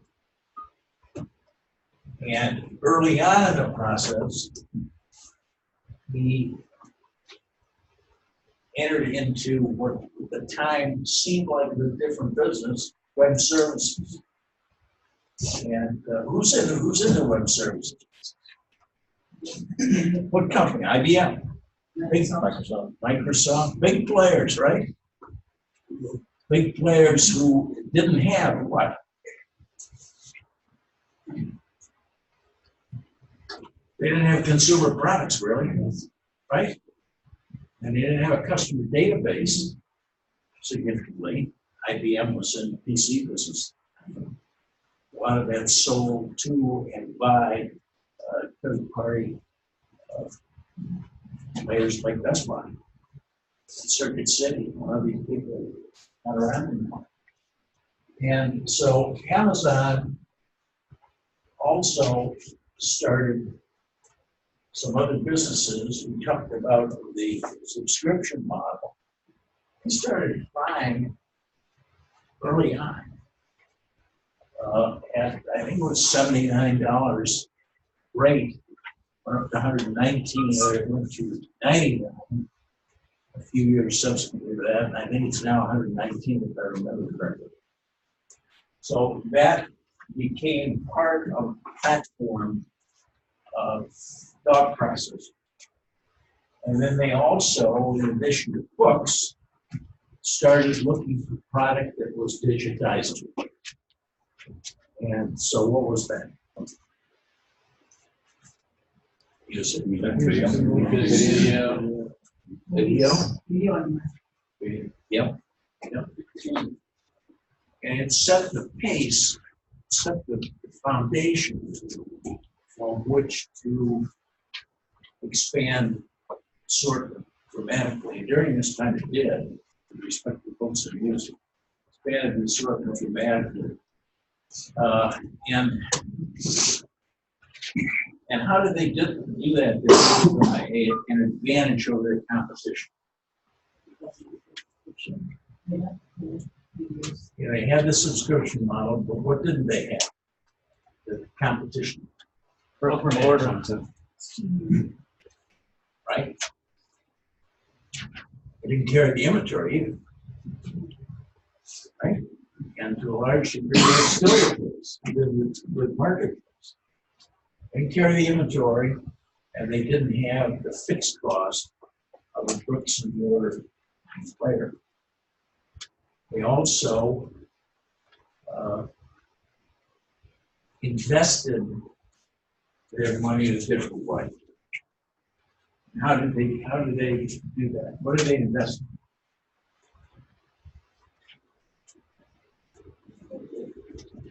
People. Yeah, exactly. Distribution.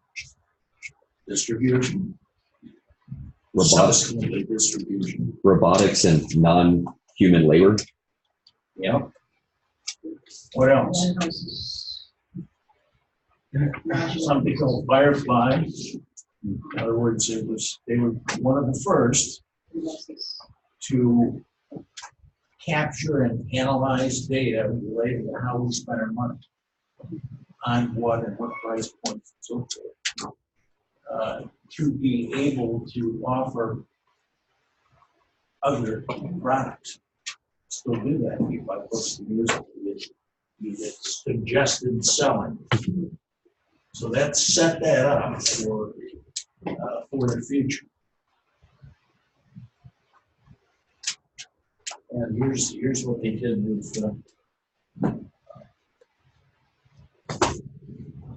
Prime.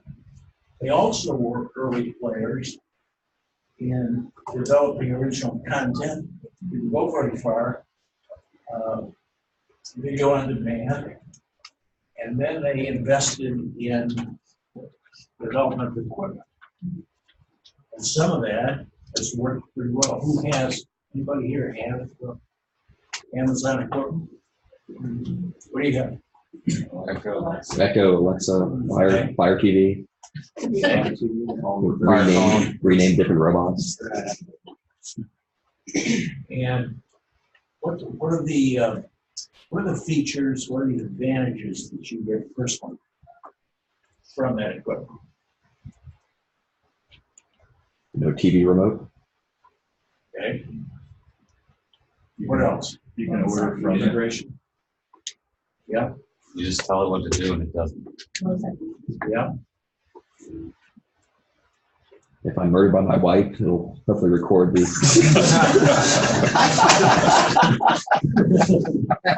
So, what else does Alexa do? Yeah. Does anyone use their Echo or that kind of stuff to actually buy stuff? Oh, yeah. Yeah. Well, I think that's what Better the too, Amazon is largely supposed to do, is to enable you to reorder based on your own consumption patterns. And think about now, what's that tell us about? Big Brother's watching. Scared. Big Brother's watching. But as consumers, we're time constrained, aren't we? And time constrained, easy shopping. Yeah. I mean, anybody here like to go to the grocery store? All right. Do you go to one or do you go to multiple grocery stores? I typically go to one. Okay. How often? Once every 2 weeks. Wow. Wow. And where do you go? Where do you shop? Right there. Yeah. I can't afford it anymore. I work for a nonprofit. I got to spread this out. Yeah. But the issue here, I think, is Amazon's efforts in the phone business didn't work. Kindle, anybody use Kindle still? Okay. Of all of this stuff, Echo and Alexa are really what came out of the equipment business. And the end result of that is what? The ability to communicate your desires, communicate what you want to buy. It's a vehicle, I guess, almost like Google Maps is kind of what I would liken it to.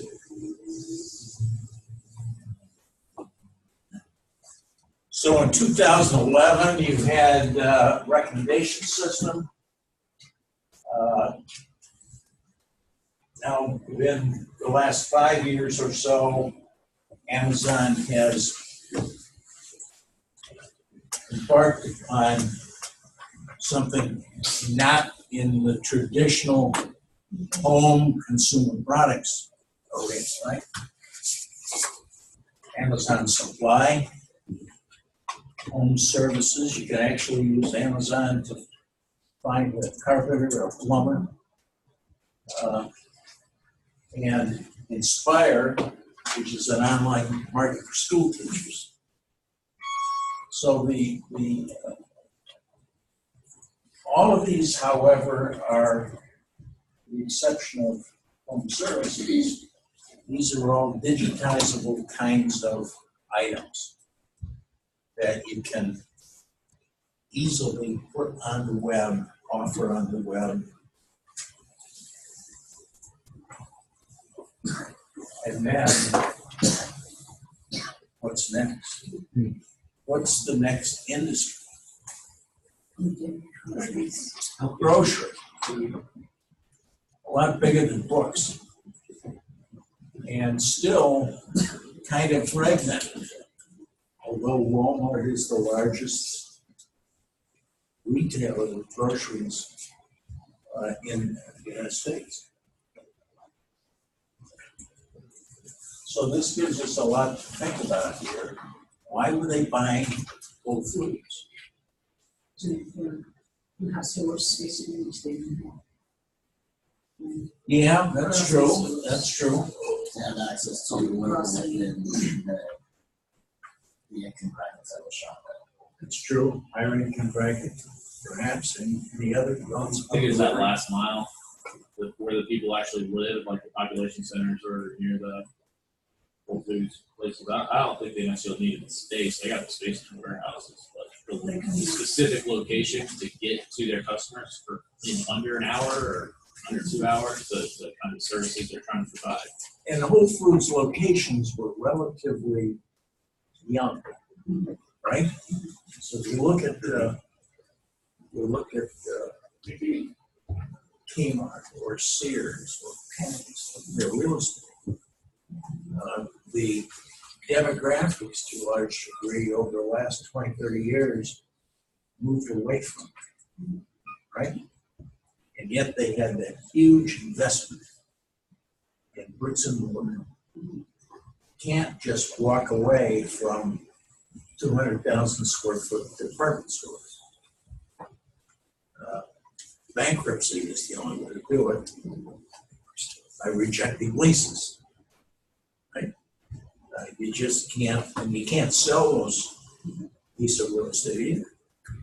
It's almost like a lot of the strip centers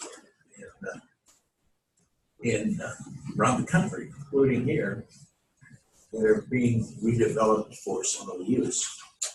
So this gave them a foothold, even though a very small market share, 1% versus Walmart's 15%. It gave them a vehicle by which to experiment. And what do entrepreneurs do? They experiment. And Amazon has a history of experimentation and a willingness to walk away from something if it doesn't look like it's working for them. Hardware is so this gave them access to a broader customer base,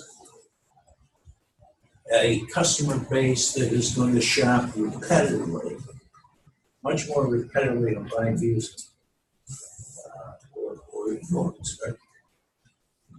So repeat customer, it's a customer base they add to their analytics.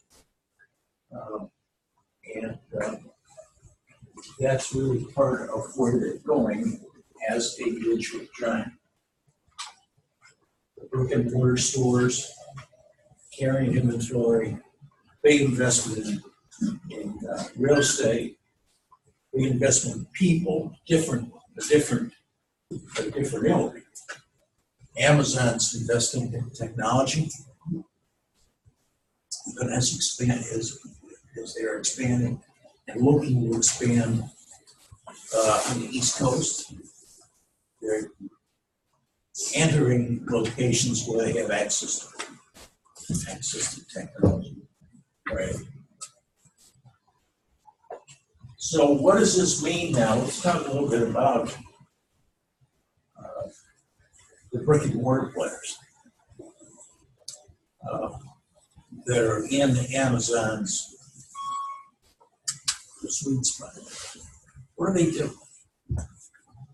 Almost like the case we just we went through. So that's one way, you can buy online marketplace as well. You have to deliver to your home.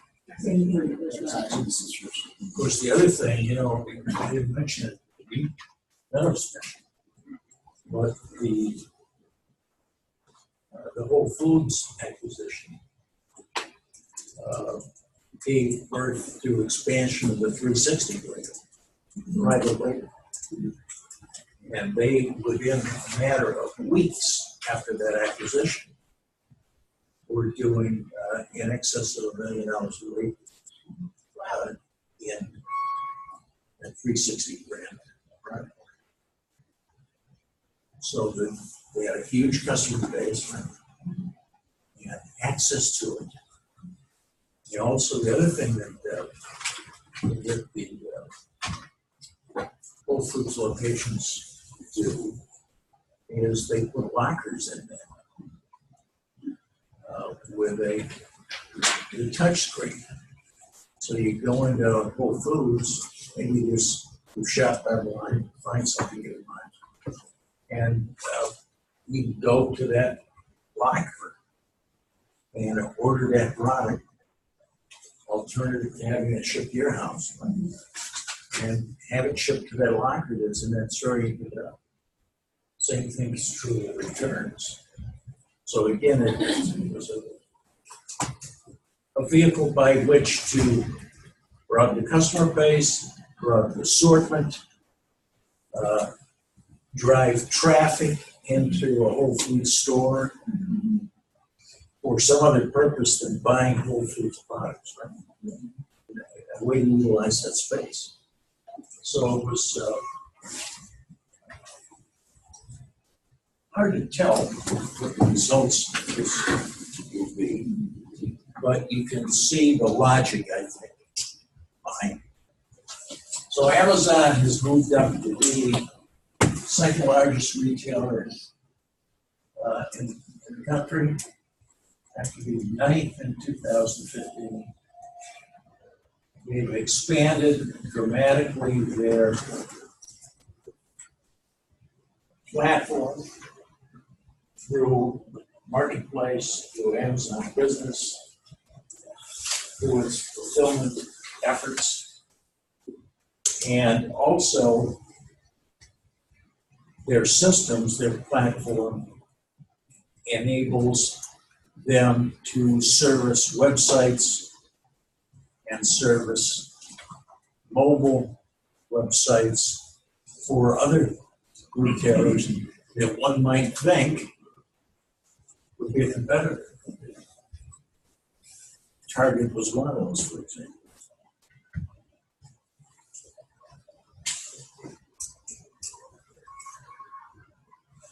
We talked a little bit about web services, talk a little bit about publishing, creating content. So the issue here is what are the businesses that Amazon is in? Have we missed anything in our discussion? Yeah, apparel. What else? Healthcare now. Or trying to get into it. Yeah. Online pharmacy and then their own kind of insurance, marketplace, access, care, which you know. The airline or freight lines. Yeah. What else? Customer experience. What is your business? Opinion of Amazon's customer experience? Its website. Easy to use. Convenient, easy to use. Other products have one click option to buy. Yeah. You know, a lot of companies are chasing the Amazon effect and ease of use. And then there's some design. There's some. And your view of that is what? Favorable, unfavorable?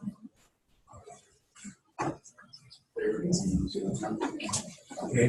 In other words, it has created what? An omni-channel environment for the traditional brick and mortar retailer.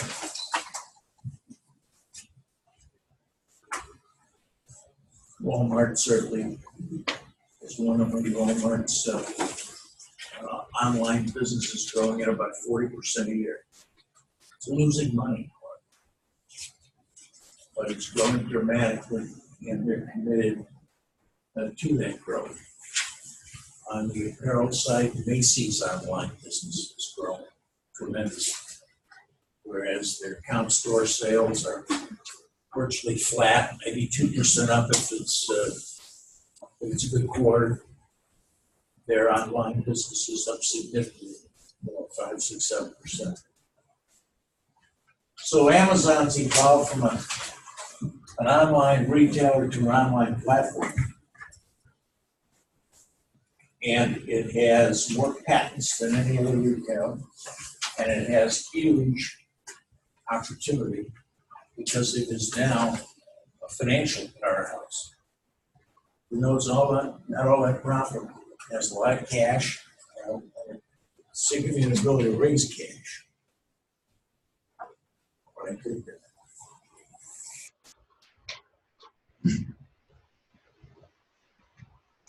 What I want to do, though, before we go any further, is I want to ask you to kind of create 4 groups. And we'll start over here. Those that want to participate. Continue growth and diversify or divest.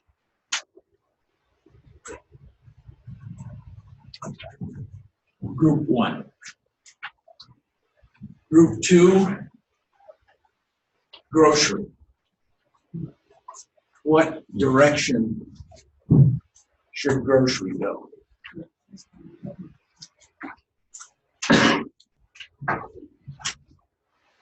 Is this from the Amazon perspective or from a competitor's perspective? A little of both. But primarily Amazon.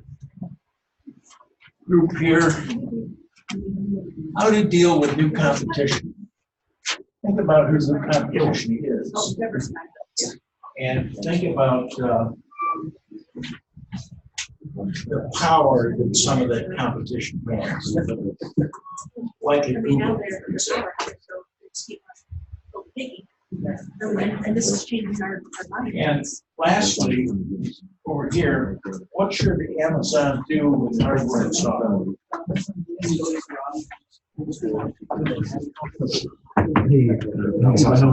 I exhaust my energy on.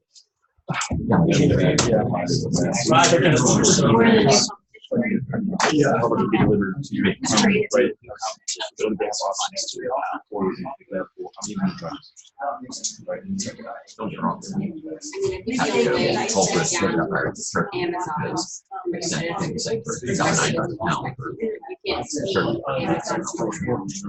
could attack services. Who knows what the most egregious abuse of the media ever was, where they start getting drug deliveries and they got CBS 60 minutes.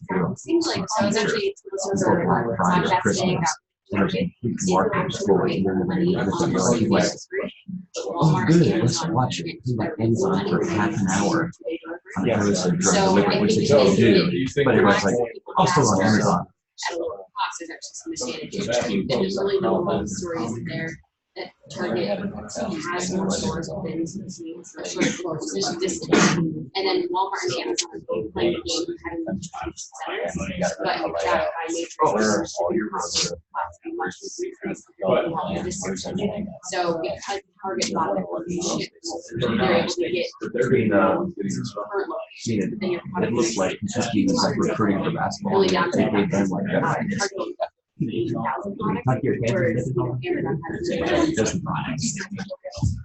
You guys think about the no checkout lines that you can call on Amazon, just walk through.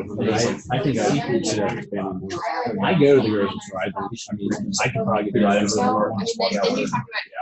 Apple would probably be your market.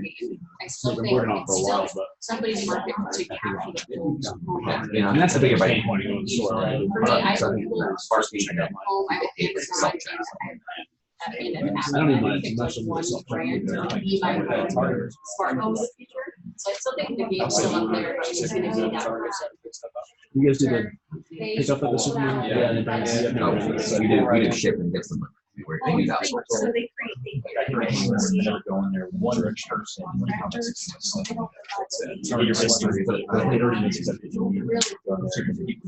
think again, the big thing is especially people with young kids. My wife was like trying to teach a 2-year-old to behave, a 1-year-old. Figure it out. Car, go grocery versus home delivered. Okay,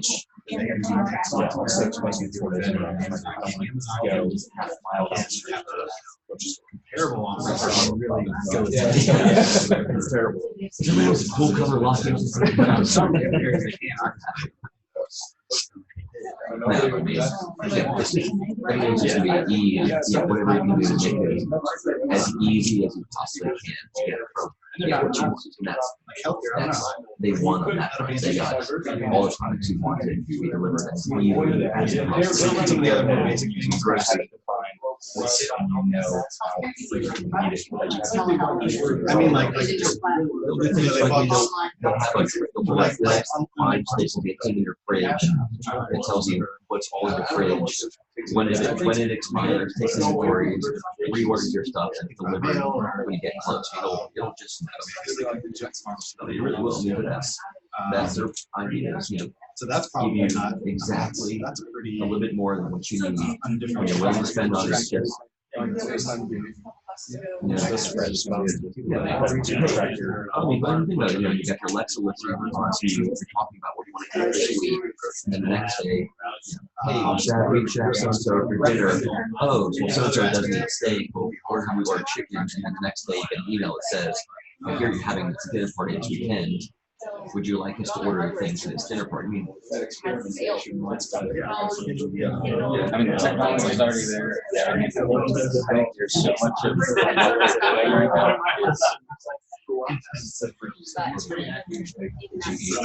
electric. I think they've had more success where they've been earlier, not necessarily involved. I think most of it there is market take it all. It's like a 1, 2, 3 step process. I mean, it's the typical, the origin of kind of American healthcare. You take like the best and also this technology, you overcharge, or certain number of people can pay for it initially, and then you figure out how to make it more massive, and you roll out to the next year. And then once you get across the masses, it doesn't matter. If you add an extra 100 people or 1,000 people, the difference in cost is $1 penny now. And you just basically, you've gone from here to pay for it to now this is your market for making money, and you just roll off to absolutely contaminate the market so nobody else can get it. And you owe it to nobody else. Are you talking about value? If you said, never have to go pay all your groceries delivered in your kitchen, in your fridge, whenever you want it by the next day. I just think enough people in this country pay for that for 2 years in order to figure out how to do it, 250 in order to figure out how to do it for cost of 100.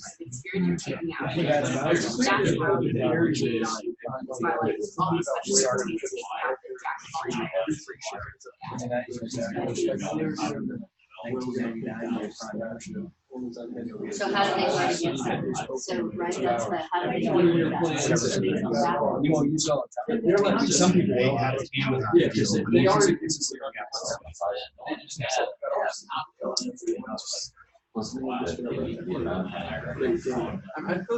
The average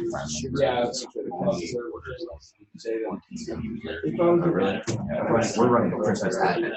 I think we're running an Amazon advent calendar. We're going to get a ride and stands on.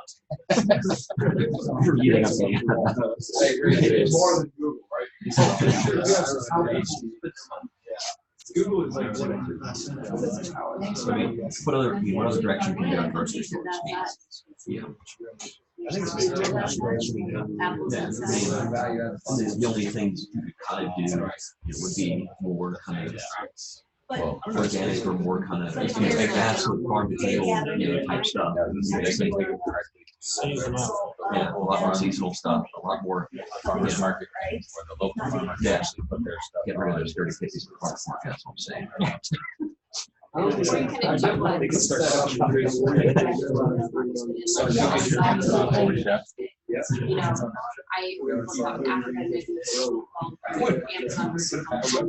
So Amazon's trying to get into these local markets, so in some success, there's Yeah, still so a I way can't think of to take out a lot of the market shares. only pathway I see is them just making whatever you want to that much more available. So figuring out the price to do. How long before they deliver the meal to you?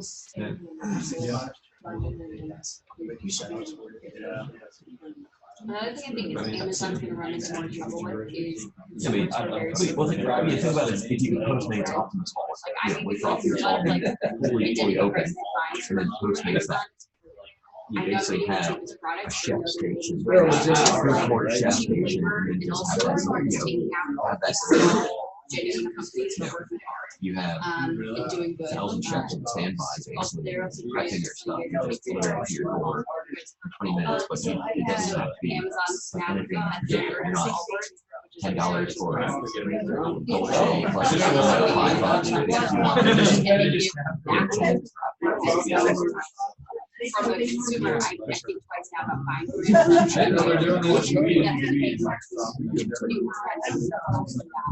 only gonna take a little dent to the market, but it's still gonna be.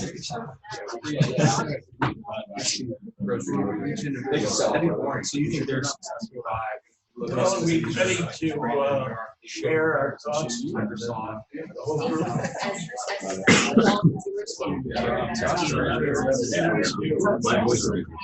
My voice is dying. And they figure out what's they saw that everyone was doing all word shares and realized that that was. So they were like, we know we have a product here, so we're gonna sell. So if you look at so more and more people are just going to on Amazon, they know it's so if they can buy on Amazon, they store For a company like Amazon, prides itself to be as like, environmentally friendly, wash up cardboard they you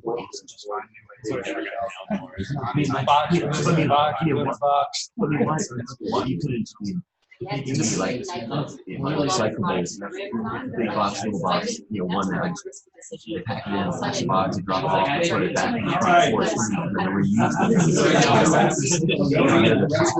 it. I didn't come up with the reusable. What do? You just grow? What is that like? We're supply. You divest, and if you divest, what do you divest?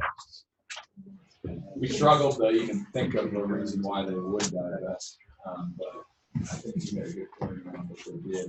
Yeah, I mean, I think if you were going to focus on one thing, focus on data, and run after that. And the information you have on cities, and use that for profit. And that's what they have a clear advantage over everybody else, other than their massive size, which is why it's growing. We can reach to continue to grow and diversify. There's a lot of room for opportunity, fulfillment, logistics, everything that they're doing from drones and robotics. There's a whole other world of products and services that they can offer that we haven't really touched outside of their own personal needs. Whatever they have done for them, so they can sell them to other people and even the marketplace sellers. And what are those products? What would you do if you were looking to diversify? Where would you go?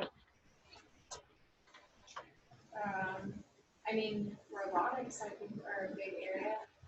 Some of the needs for robotics. Well, that enhances their logistics capability, right?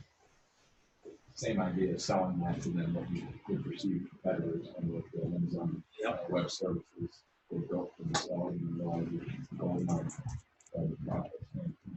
Amazon has, in recent years, greatly enhanced its numbers of fulfillment centers. And part of that is to be able to handle a larger assortment. And what else? Proximity. Delivers fast, yep. But what does that do to the balance sheet? It adds fixed cost, it adds facilities. Exactly right. So it uses cash. The question is, can you expand that product line, that assortment into new categories, do it profitably? Any other thoughts from this team? Say again.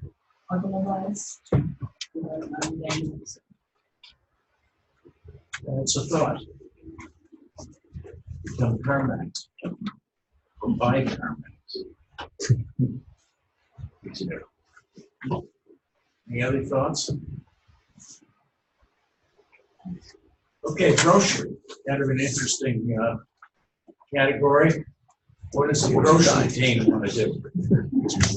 I mean, pretty much this is going towards east, right? So, I mean, technology can be one step ahead, and you got the Echo. I mean, fridges are even moving to the point now where they can pretty much take inventory of the groceries. So, I mean, you could be on a cycle whereas you don't have to do anything. Food shows up every 2 weeks, right? And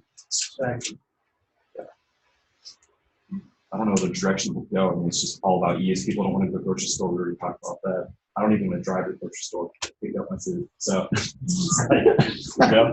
just lazy. You're kind of already seeing more and more of the omni-channel apparent. I don't mind going to the grocery store. I'd say it's all about removing pain points, making it easier. So we do think with like Amazon Go and some of the just removing the whole cash register experience, that could be widely adopted. That's a no-brainer. Is there a comfort level among you shoppers with buying produce, buying meat that way? No. Yes, no. No, I mean, if you have a good return policy, if I look at it, I take a picture of it, it arrives, I take a picture of it and say, this is old, I'm throwing it away. You credit me a new one the next time. Problem solved. Same thing with the meat. Again, take a picture. But the other thing we said that, if they want to be kind of better stewards of the, they could start doing more connections between farm to table and all the little, make those passageways that used to be, distributor, farmer, distributor, ... Shorten those lines of, that much quicker. I mean, again, it's just the easy convenience, what as minimal effort it takes to get exactly what I want. And liberal, with the least amount of customer work. service oriented return policies or. And I think you do, we're talking about this, you start, a high elite system where enough people are willing to pay a lot of money to get ultimate comfort, figure out a way to do that, and then start doing it for the masses, and then eventually saturate the market and nobody else can compete with what you're doing within that segment. So we said, $500 to always have your groceries in your fridge the rest of the year, whatever you want, it shows up within an hour. I want to cook too. And prep too. Restaurants. Since it's illegal to steal chefs from places and kidnap them. Try that in college. Harmony coming Walmart where they can bring your groceries into your house. Yes, that is being done.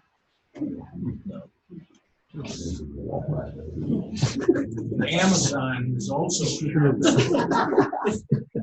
that maybe in not too distant future are going to open a new grocery store itself, apart from Whole Foods. First location in Woodland Hills, California.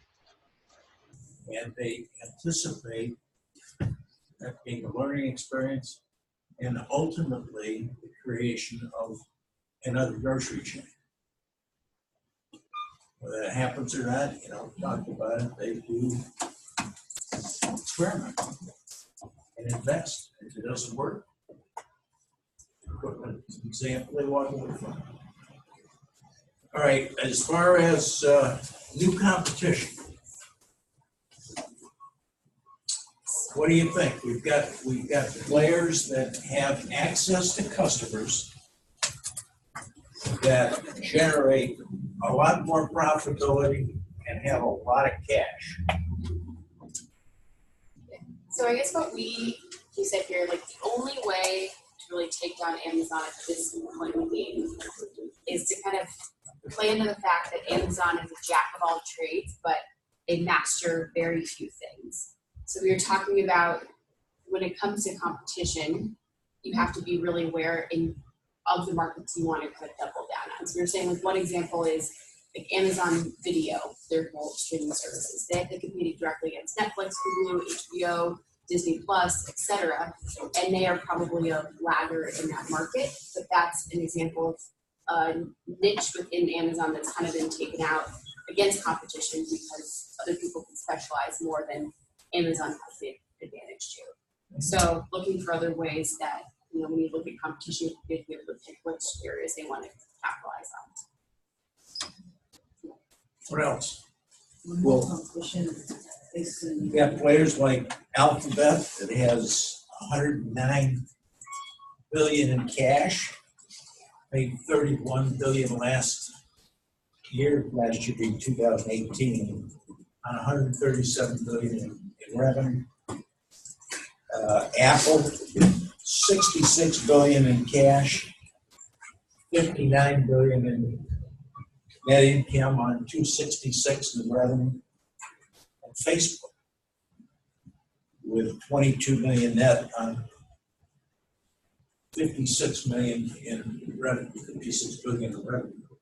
Well, these people have got a lot of horsepower, a lot of financial wherewithal, which to do something.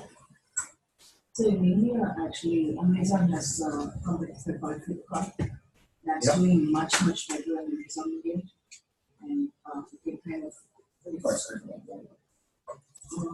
No, actually, Walmart is trying to buy Flipkart. What's it You called? already bought it? I'm not sure. They were trying to buy it. Jason's like.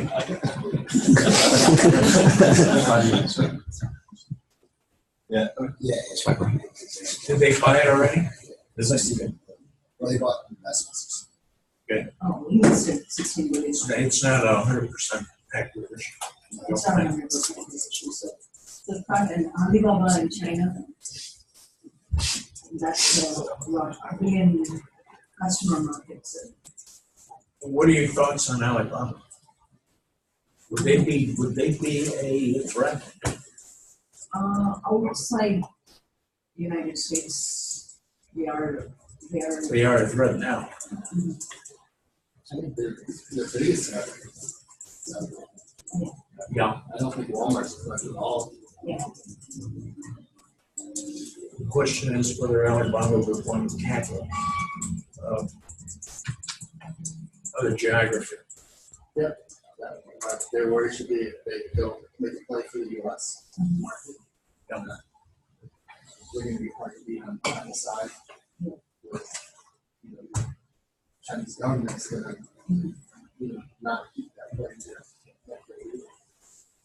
Anybody think Google and Facebook have a role? I mean, they're selling ads, they're interfacing with lots of customers. Is there anything that makes sense for them to broaden assortment? I think some of it boils down to leadership. And you've got Bezos, who's still an entrepreneur. Yes. Nobody, I mean, Steve Jobs is gone, Larry Page is gone. I mean, you're dealing with second, third, sometimes fourth generation leaders of these companies that now it's just a matter of I can't screw up or the market will kill me. Right. And so Bezos doesn't care. So he can tackle whatever he wants. I think the other side is, Amazon is really a logistics company. That's one of the strength sides or tech side of it. And these other guys, Google, not in that space. Right. They can start selling stuff, but they'll struggle getting it to the customer. You have any thoughts? What about hardware, software, group 4? We said we think it should be expanded and keep credit investments in that. We think with the hardware side, Alexa is pretty game changing. A lot of people have it in households. How should we get for the advice that it's evaluate their actual business model. From the software perspective, with an innovate, he's just like a massive company that needs to keep growing and benefits of these advantages through the resources and capital they have. He's going to continue to get that if he's being innovative with software. That's what people get excited about. Over this last 25 years, though, Basis hasn't been too concerned about profitability. Been concerned about cash flow, but not profitability. And the market has looked somewhat favorably on that. The stock is selling close to $1,800 a share. Hasn't gained appreciably in the last couple of years, but certainly has been penalized for not being highly profitable. So he's in a position where he can continue to invest, continue to be an entrepreneur.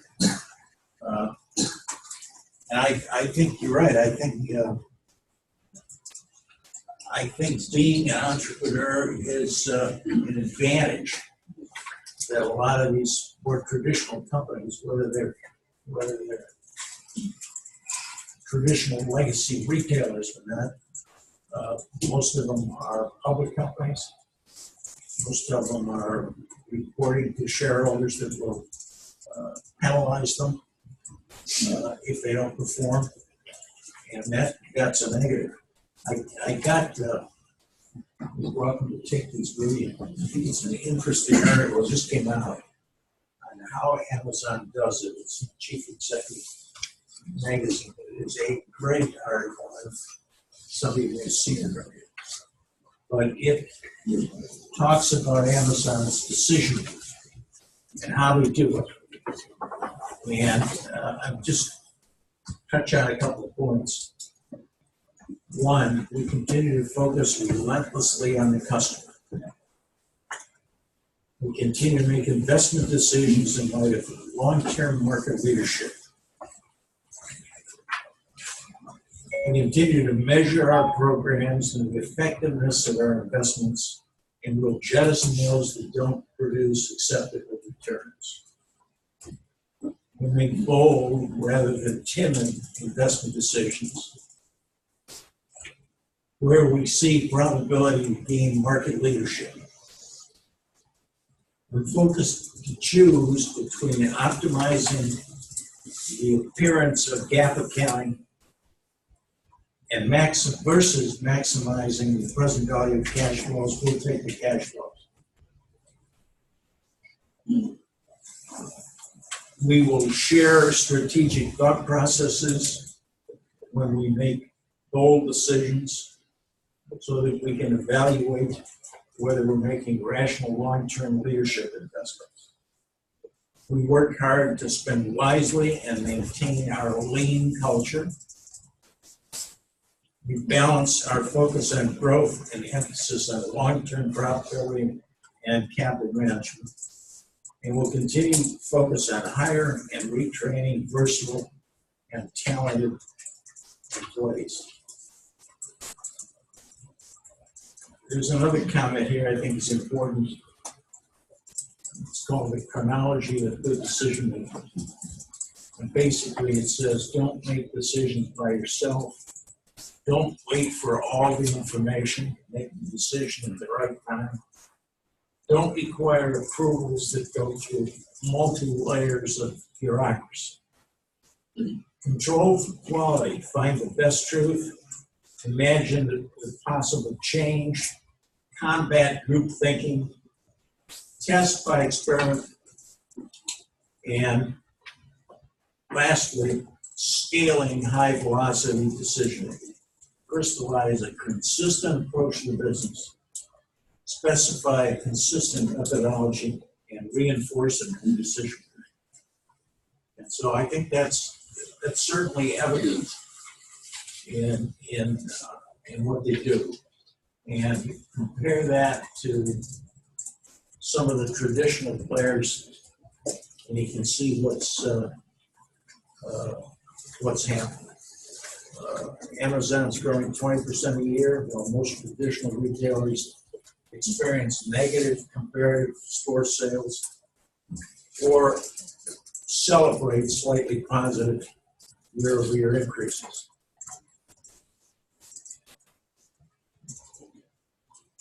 Creating a compelling omni-channel program is the best weapon retailers have to combat the digital competitors. So that's, but requires investment. So there's a big issue.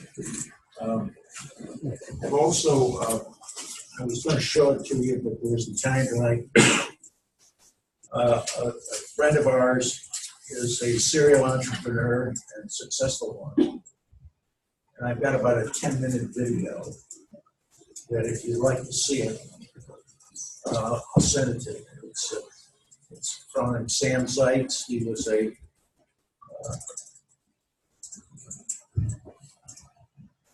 attorney. He was in New York with Skadden-Arps. He's developed 6 or 7 new businesses himself.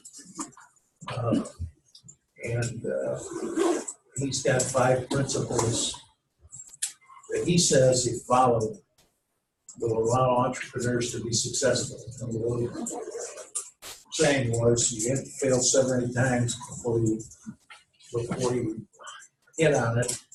Sam's opinion is that's not true. And his comments are very similar to what you see in what Jeff Bezos has done with Amazon. It's a great story. It's going to continue. And it's certainly relevant to some of these other consumer products cases that we've seen today. Apparel, kind of an interesting. This is Amazon's apparel holiday calendar. And they got another one, I haven't seen it yet. They've got another one on toys. And this is really classic. And as you know, Amazon has developed a host of private label apparel lines. Many of them are in the athleisure category, men's and women's. You look through this book and you can't really tell unless you look at the fine print whether it's their product or somebody else's product as part of marketplace. The other thing that's interesting, there's no price in there. There isn't a price on any items. And it's very classic. The other thing it does is it allows you to scan that page and go directly to the buy decision. And this is really powerful. What's it thinking about not for the price on it? No, I don't know. I was You gotta scan it. You gotta scan it. Drive you to the app and then you buy it right here. Exactly. Look at the price, like So buying a that Christmas gift. marketplace, other conferences as well as price cannot be defined at the time. Yeah, and I think what that is, it's an attempt to guard against showrooming. You know, I think the case mentioned showrooming. And I can tell you from experience from some consulting work we've done. You know, go into a Target, go into a Best Buy. People are shopping with their smartphone, right? And they'll go and look at a television set or a washer dryer, whatever it is. And oftentimes you won't make that decision right there on the spot. But they'll go on that smartphone and look for that item or look for something at the lower price. The other thing, project we worked on involved tracking the behavior of the customer in the store. Now it did require that you had to opt in for the app. But we did some testing on Target, whereby we could identify my car when I got within 2 miles of the store. And once I crossed into the store, the pick me up, he followed my movement throughout the store. If I stood, for example, in the golf department, and I stood in front of the face out that had golf balls, it could contact me and say, with the smartphone, we see you're looking at golf balls for you only, today only, on this shopping trip, buy one, get one free. Titleist golf ball. And so that technology is you know, a little invasive maybe. It's gonna be like more and more products. Yeah, it does. And the last thing I'll leave you with is, I think it's about this strategy of theirs. And the term is the connected home. And I think that's what Amazon, personally, I think the smart home, the connected home. And when you look at what they're doing, might conclude that that's the end game. Thank you very much. I enjoyed being with you.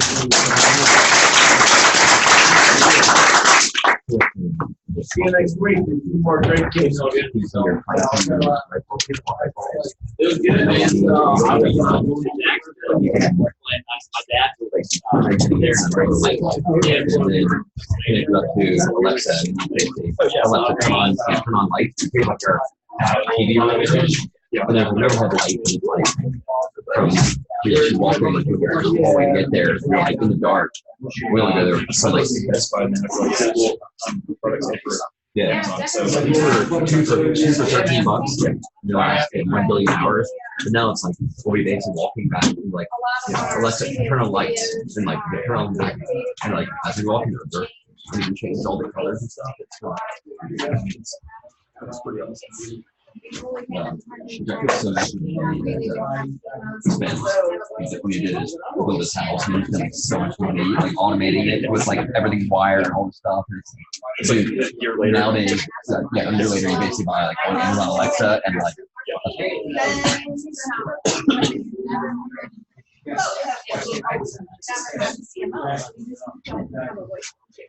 Thank you very much. Please do. And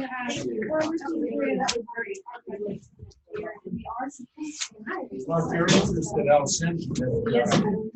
But that's what Sam says. Great job. Thank you. Yes.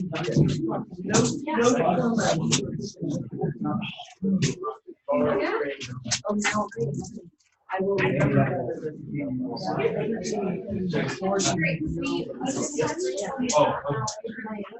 Yeah. Thank you very much.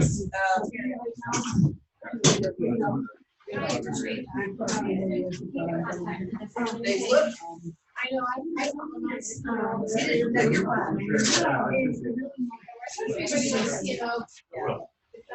but this is what they look like.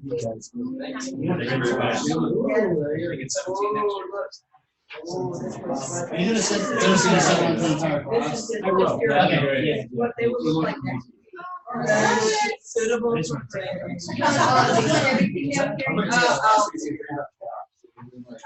I'm just that smart. Because I took MDP. Gotta kill it on, right? And next week we have beer and wine. Okay. Adult beverages. Harder to pay attention, but okay. But you know what? The instructors on the last evening always get awesome. Party, the party. See you next week. I'll show you next week. Oh. I'm going to talk to you about